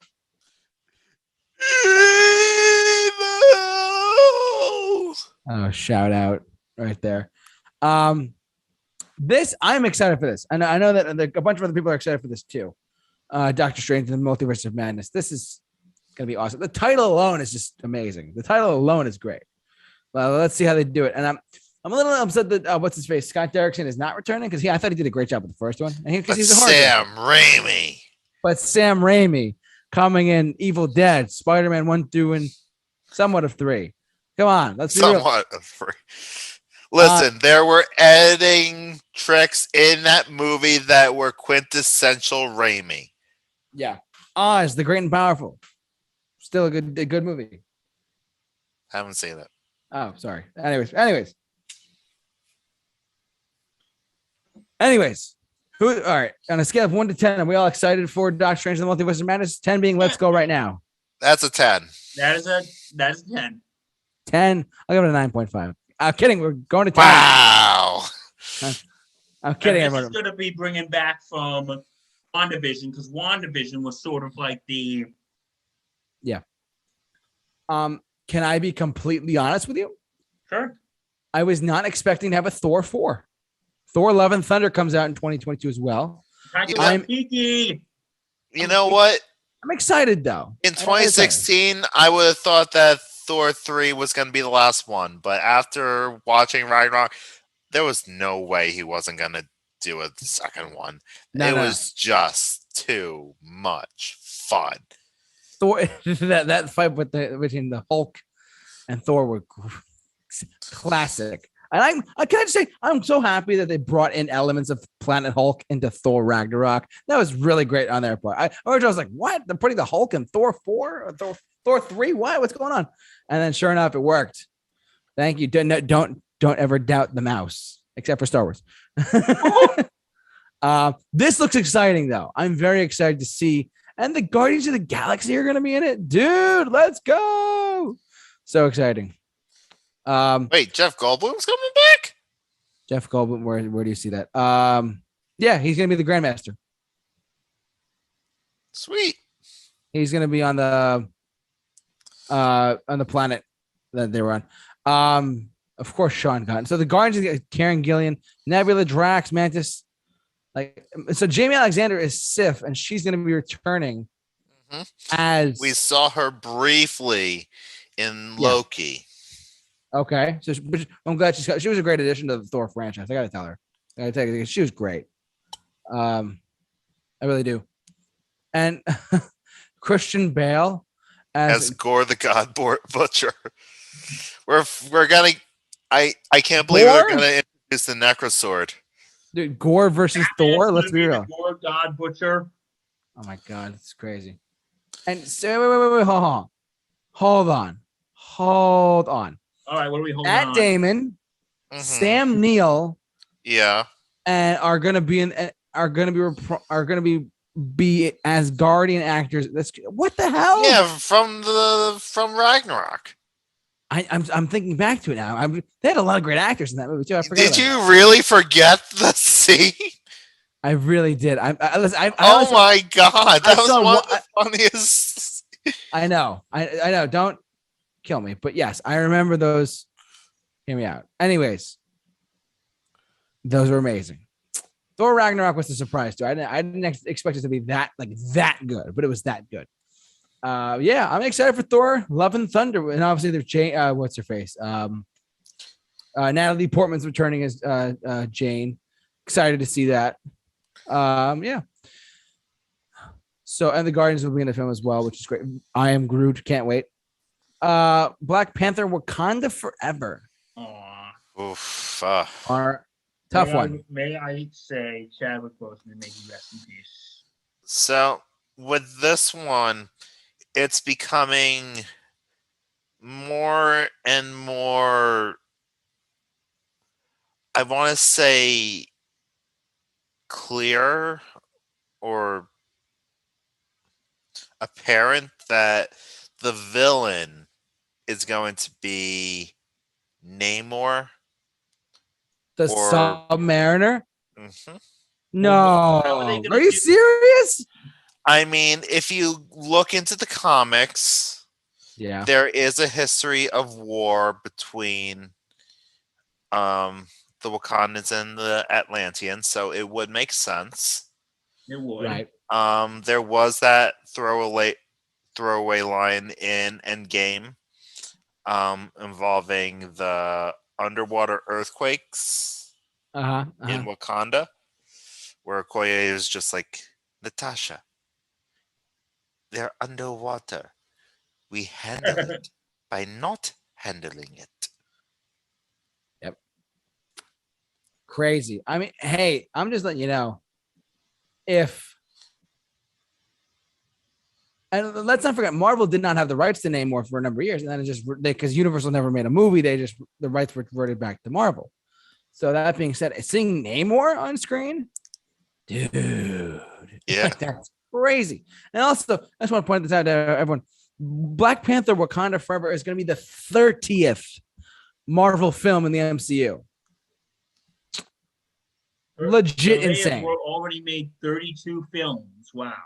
Like by next year, they'll have made 30 movies in this one franchise. What are literally insane?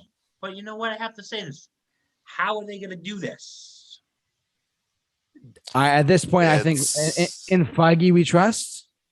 In Coogler we trust. Yes, him especially. Coogler we trust, because what are you going to do without some Chadwick Boseman? Yeah, may he rest in eternal peace. But I know that you guys might have mixed feelings about this, but I'm actually excited for the next Captain Marvel, the Marvels. I figured that would happen. Because listen, Captain Marvel was one of mixed. I like Captain Marvel quite a bit. I would think it was one of Marvel's weaker ones. All right, we're entitled to our opinions, just like I am, and you. It's my least favorite Phase 3 movie, but I still thought it was solid enough. Okay. With that said, I enjoyed Monica Rambeau in WandaVision, and I know that this is, I guess it's going to be like a team up of the 3 Marvels. Yeah. So we're going to have Miss Marvel, Captain Marvel, and then Monica Rambeau, who was once a Captain Marvel. Yeah, and I'm excited. I like the Kree elements that they put in the movie. Personally, I like that.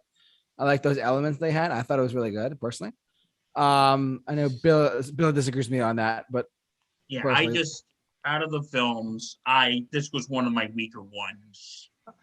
I will say though, I'm excited for it though. To me, it was just a fun, slightly goofy movie, but I enjoyed it quite a bit. Was it my favorite movie of that year? No.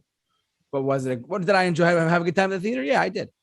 I know that Justin's got mixed feelings on it as well, but I'm excited for it though. We'll keep looking. I will give it a benefit of the doubt. And Yes. you know what? I think part of the reason why the first one didn't strike the right chord with me was direction.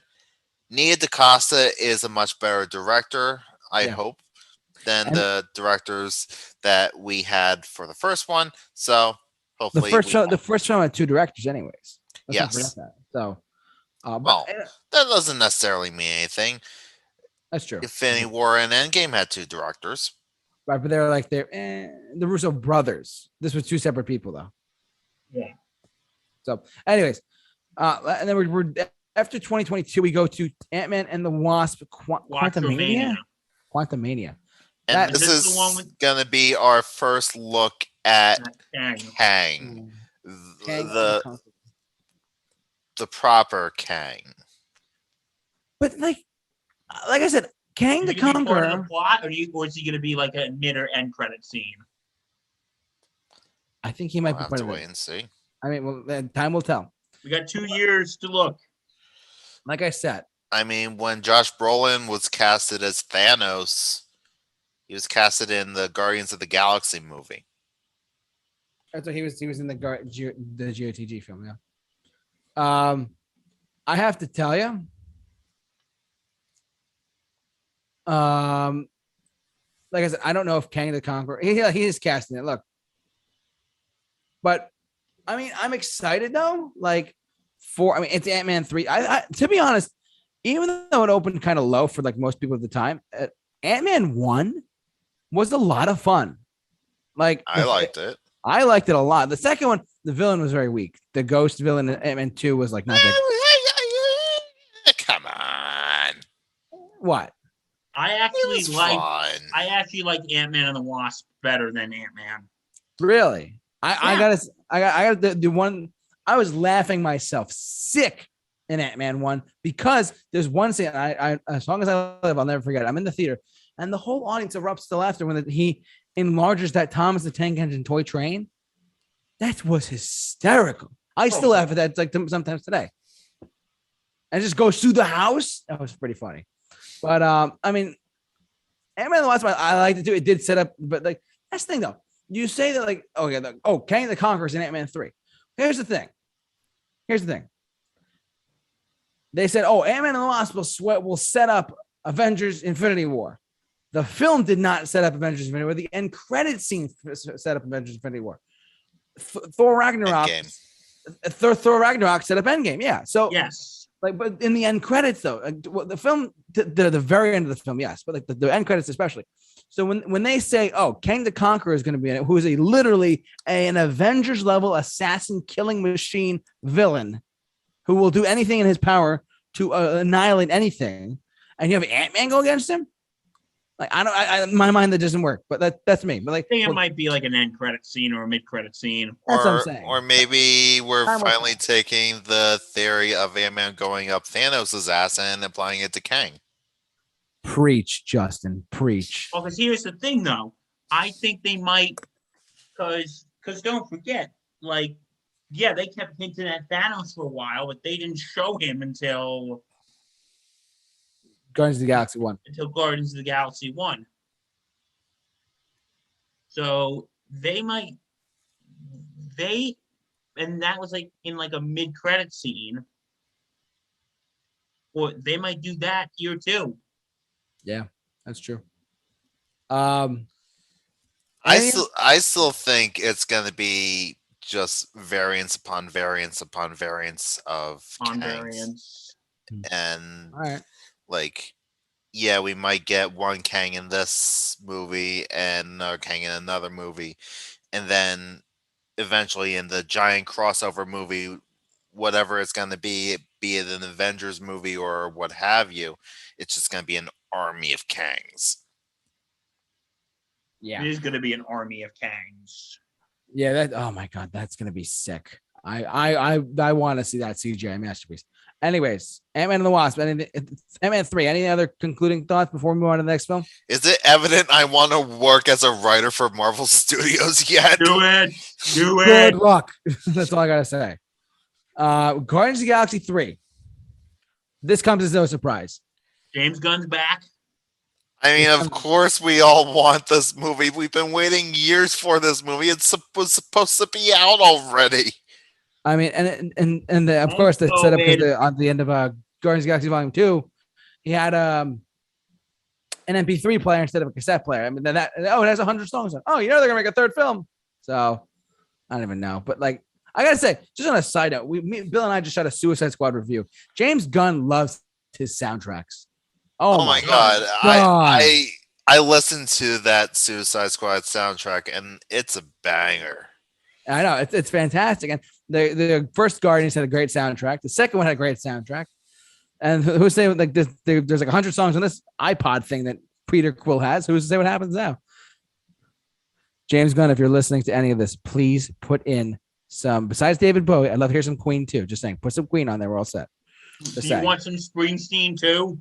So if you go on Spotify, he actually has a playlist of songs that he was considering for the. Oh, that's too fun because the first one was in the 70s. The second one was in like the 70s, like 60s, 70s. It's all 60s and 70s. So you got to put like maybe like put like the Bee Gees in there. I don't know. That'd be something cool. And he's a magical director. I love his work. He's fantastic. Based on the Suicide Squad too. He did a really good job. Just saying, he did a great job on that. I'm looking forward to this. And isn't like Hulk or Thor joining the Guardians or something like that?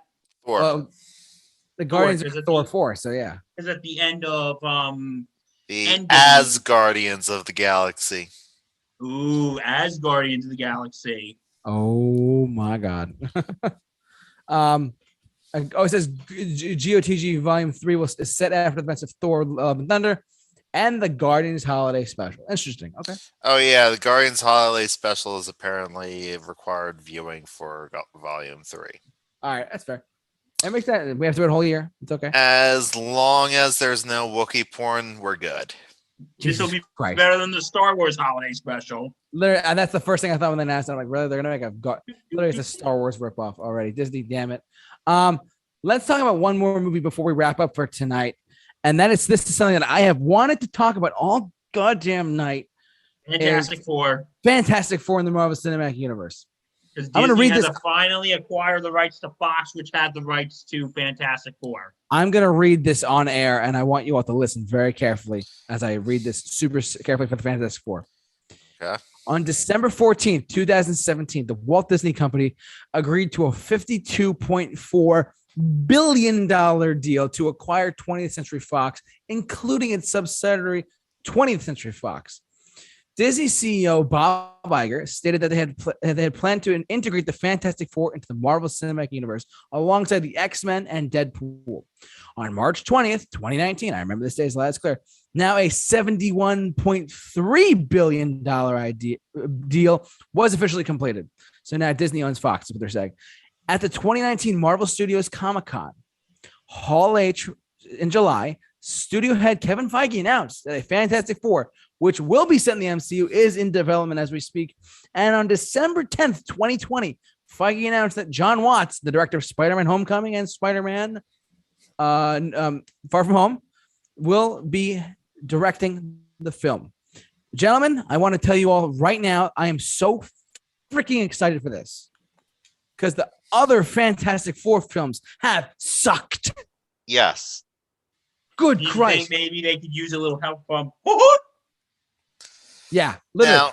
Now, Justin goes first, and I got to tell you, I got to go off on my tangent when I'm ready. Go ahead. Now, I want a good Fantastic Four as much as the next person. I do too. I'm one of those people. With that said, yes, the performance of the Suicide Squad scared me a little bit.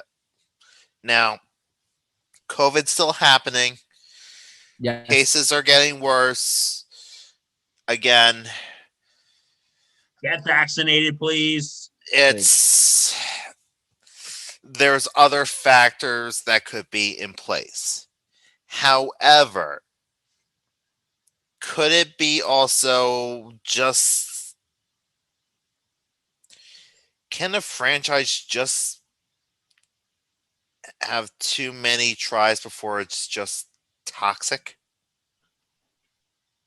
I think with the Marvel Studios logo, it might change people's minds. I really do. You see, I thought that James Gunn's name would have done the same thing with the Suicide Squad, but look To at be the fair, that one had a lot of stuff going against it because it was rated R. The first Suicide Squad didn't do that. It didn't do well like critically and all that stuff. There's a lot of stuff going against the new one. Just saying, but go on. right. No, Yeah. I acknowledge that, but it's still something that you have to kind of put in the back of your mind. True. And if for some reason Fantastic Four does not do well, can't let that necessarily surprise you. In the bin. If Marvel can't get it right, no one can get it right. And But it's done. I believe in Watts. I really do. And I'm not just saying this on air because I can, but I feel like it. One of my high school teachers from film class, not saying what or where, but he knows John Watts. Oh, So you mentioned this. So when he was chosen to direct Spider-Man, it's like, yeah, my buddy's directing Spider-Man. We're like, what? So I have faith. And look how he handled Spider-Man. No, I agree. He handled Spider-Man very well, and he took a very interesting direction for Spider-Man. So I'm curious to see what his direction for the Fantastic Four is going to be. Yeah, I am so excited.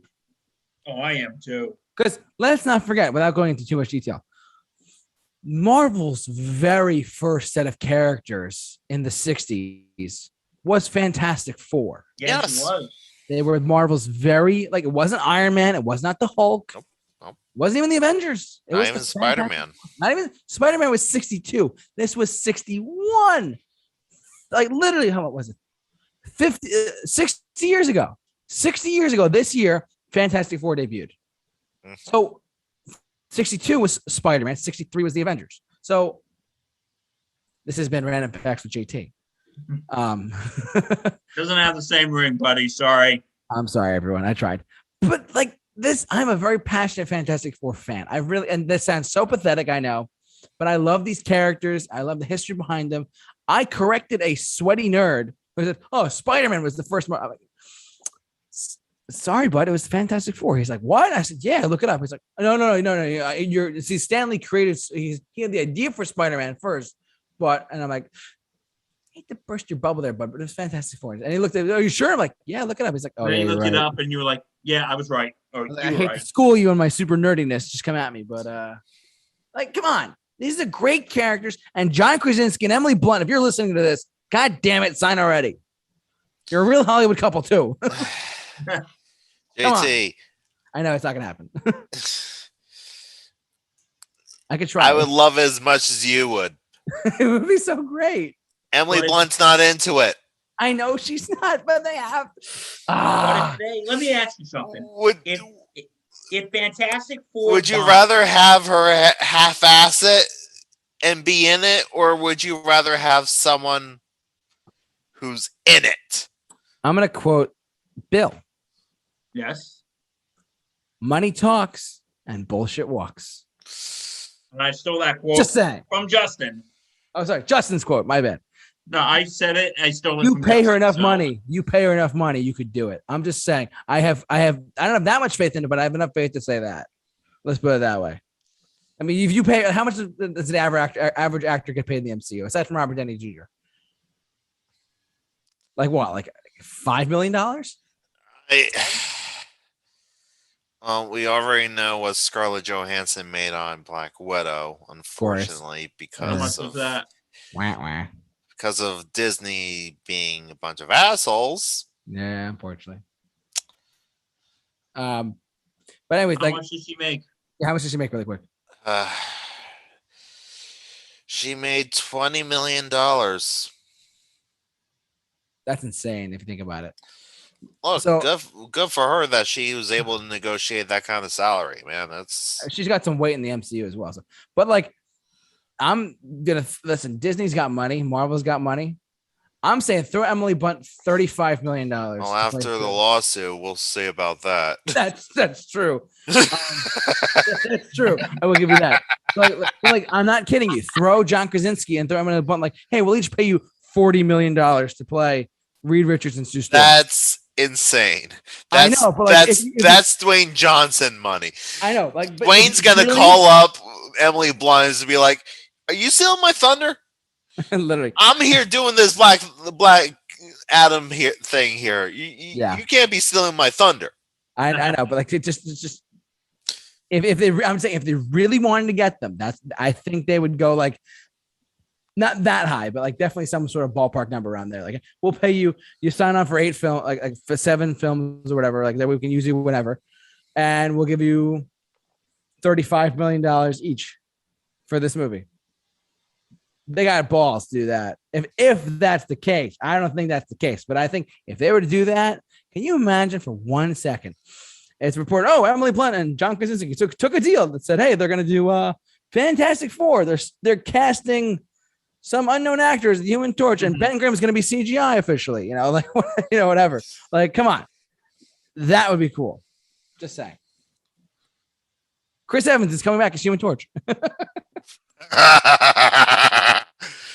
That would be hilarious. That he's in the MCU as another character. That would be so funny. I'm a big Fantastic Four fan. I love these characters so much, but that's just my opinion on how put that sweaty nerd in his place. Yeah. So the fact that we brought this up, I'm like, well, clearly the Fantastic Four. Really? Dr. Doom first appeared in Fantastic Four. Who is the villain? So Dr. Doom calling it. Oh. Yeah, because we've only seen him like how many times now? All 4 movies. Twice? Oh no, 3 times. 4. So, guys, he's in all 4 movies. If you think this one tanks, do you think, okay, you know what? No more Fantastic Four. It's officially binned. Look, I love Dr. Doom, yeah. but they need to do a different. How about you put Silver? Yeah, they could do the Mole Man. Hey, look, if Spider-Man can start out his franchise with the Vulture, I'm pretty sure they could do Mole Man. I forget what they did. No, but honestly, and look, if Fantastic Four doesn't work, at least they have the rights to Silver Surfer and Galactus. True. That's some pretty badass stuff. You could really try some stuff there. Lawrence Fishburne as Galactus. And it's not going to be a poo cloud like they did in like Green Lantern and Fantastic Four 2. They make the shape of Galactus coming out. Like they could do it. They could. Bro, I'm getting all sweaty for the Fantastic Four. It's a little pathetic, but I'm just saying. I'm excited. I'm a big fan of these characters. You're getting excited for Fantastic Four. So, but do you think, again, I'm going to ask again, do you think he should, do you think if this film tanks, they should just do away with Fantastic Four? Do away? No. However, repurpose? No. Put it on the back burner for at least 20 years. Wait until 2048. Because at that point, fuck. Literally. I think I do have faith though, and it's Fantastic Four. Now, those are all the films we know that are coming out in the MCU. Now, I want to touch on before we wrap up tonight. We've gone on for like 2 hours now. I want to just wrap up a couple of things as well regarding the MCU. Other films that are going to come out soon that don't have release dates. There's a couple that I just wanted to touch on really quick before we go nuts. Not the comic books. Phase 4. They had ideas for, if I'm not mistaken. Hold on, I'm finding it. I'm finding it. That's as I said. Blade is the first one that came to mind. I am thrilled that they're doing something with Blade. Personally, I'm very, very, very like Blade is another one. Deadpool. We got to touch on that really quick. Deadpool. Yes. Deadpool 3. They're not rebooting it. And did they? Did they announce What? that Sean Levy was directing or no? For directing what? Deadpool 3? Yeah. They have writers. They didn't have a director. They said filming. They're going to film it in 2022. I with read the a rumor writers that of Sean Levy, who directed Free Guy, is expected really? to direct. I didn't know that. I'm Okay. we'll go back to Blade in a second, but Deadpool, yeah, I'm excited for I that. want to talk about Deadpool, but Yeah, go ahead. yeah. So, but do you? But like, I think this one people are a little concerned about because the first two were, rated R. Well, this one's going to be rated R too, so. The MCU's first R-rated film. Yep. And Ryan Reynolds is returning. Mm-hmm. Yeah. I mean, hey, I think they saw a golden opportunity to make more money if they did Deadpool 3. If them, I'm gonna think about that. It's gonna be so fascinating to see how they do that, though. It really is. Because Deadpool 1, I know for those of you who are watching, Matt Hemsley does not like Deadpool, but that's okay. All film is subjective. Deadpool was a delight in theaters to see. Deadpool 2 I did not see, but I saw bits and pieces on TV on New Year's Eve. That's a different story. But I'm curious where they go. How do they integrate him into a Deadpool 3 film? And a bigger question, how does this end? Now, let me just throw this as a fan theory to the both of you before we called quits tonight as well. Another topic on here says a mutant-centered film for X-Men. Mm-hmm. There was talk before Disney bought Fox that after Deadpool 2, they were going to do not 1, not 2, but 3 X-Force films. Yes. Jeff Wadlow of and Fox I remember they were going to get Drew Goddard to direct. Yes, dude. Oh my God. That would, and they would have rated R, you know that, but that would have been sick. An X-Force, not X-Men, but if you've never read X-Force, do yourself a favor and read the X-Force comics from the 90s, please. Everyone out there listening. Fantastic film. Fantastic comic books. The Cable, the X-Force. It's hard. Just all around fantastic. Personally, for me, it's hard for me to get into the 90s comics. Those were always the hardest for me, especially with the art style. Why are those the hardest to get in? Art style, mostly. I know the art was, but if you read up on if you can grab a graphic novel of like the Age of Apocalypse or the Executioner Song, those are great X-Men, X-Force stories. And Colossus is great, of course. So, but that's what I mean. Like, this is like, I am all for more X-Men type of stuff down the line. Will they do X-Force with like, what's his face? Not Steven. Who played Cable? Josh Brolin, right? Josh Brolin. Yeah. He didn't really like act as Thanos. He was kind of like the voice of Thanos. Do you want to bring him back as Cable? Down the line? I wouldn't mind him as Cable. That would work. I think he was in Deadpool. He kind of wanted a second chance at the character because he wasn't exactly happy with his performance. Well, because he was probably so strung up on Infinity War at that time. No, he was like, I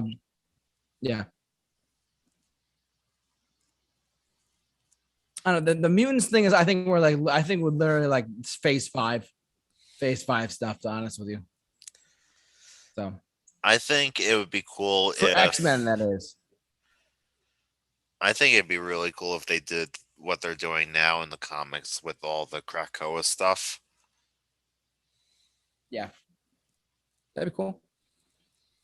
I mean, there's so much X-Men and X-Force great stories in general. Like, there's so many great ones you can pull from. I mean, it's a matter of like doing whatever you want. But so yeah, Deadpool, X-Men, X-Force. I love to see some X-Force stuff, and we have to see X-Men first. We have to see probably, my guess is we'll have to see 2 X-Men films, or maybe 1, and then we do an X-Force movie down the line, like in like a phase. I hate to say it, phase 6 or like late phase 5 kind of thing. I don't know, just me. I want to go back to Blade really quick. Blade, they said they're filming in July of 2022 in Georgia. So, and they're going to film it and they're going to release it. I think they're going to release it in phase 5. It might not kick off the phase, but it might be like in that phase. That's my guess. What do you guys think about Blade in phase 5? Sounds like a good guess. And hear me out. Here's again, we're getting really sweaty here already. But Deadpool is going to be rated R. Deadpool 3 will be rated R in the MCU. Will Blade be the second film to be rated R in the MCU? That one I'm not so sure about because Feige made it explicitly clear that Deadpool was the only R-rated movie being developed at Marvel Studios. So they're going to do a PG-13 Blade. Most likely. I'm not. That makes sense too. I mean, they're probably not going to show a lot of blood then. I mean, it could work.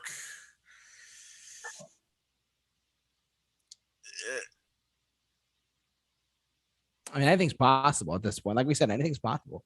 It's possible. And they're putting Deadpool with Iron Man. Like, come on.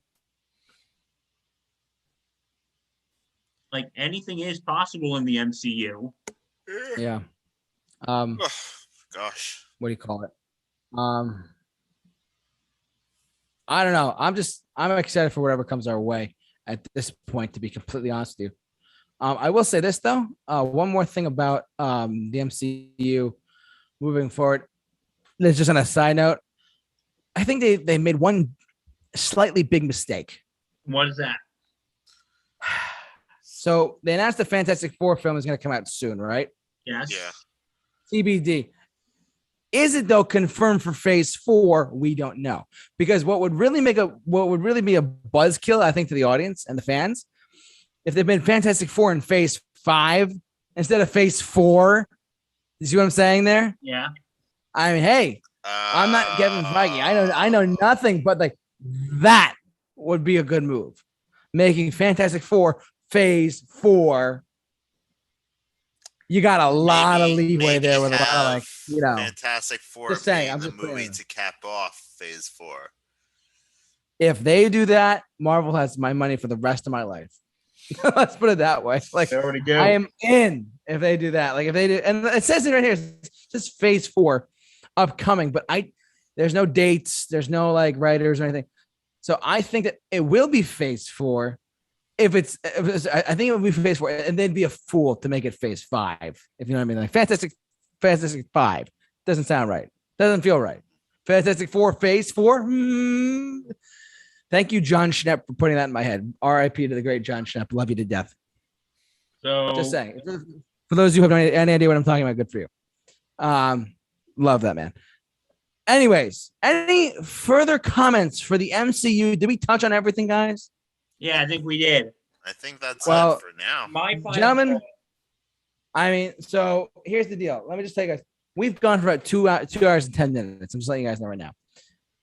Thank you. I want to thank the 2 gentlemen joining me tonight to help Always me a out with pleasure. this discussion of Marvel and everything going on with the MCU, everything going on in the world of film. These 2 gentlemen are the best in the business in what we do, and we do it for free. We do this entertainment for free, just for you.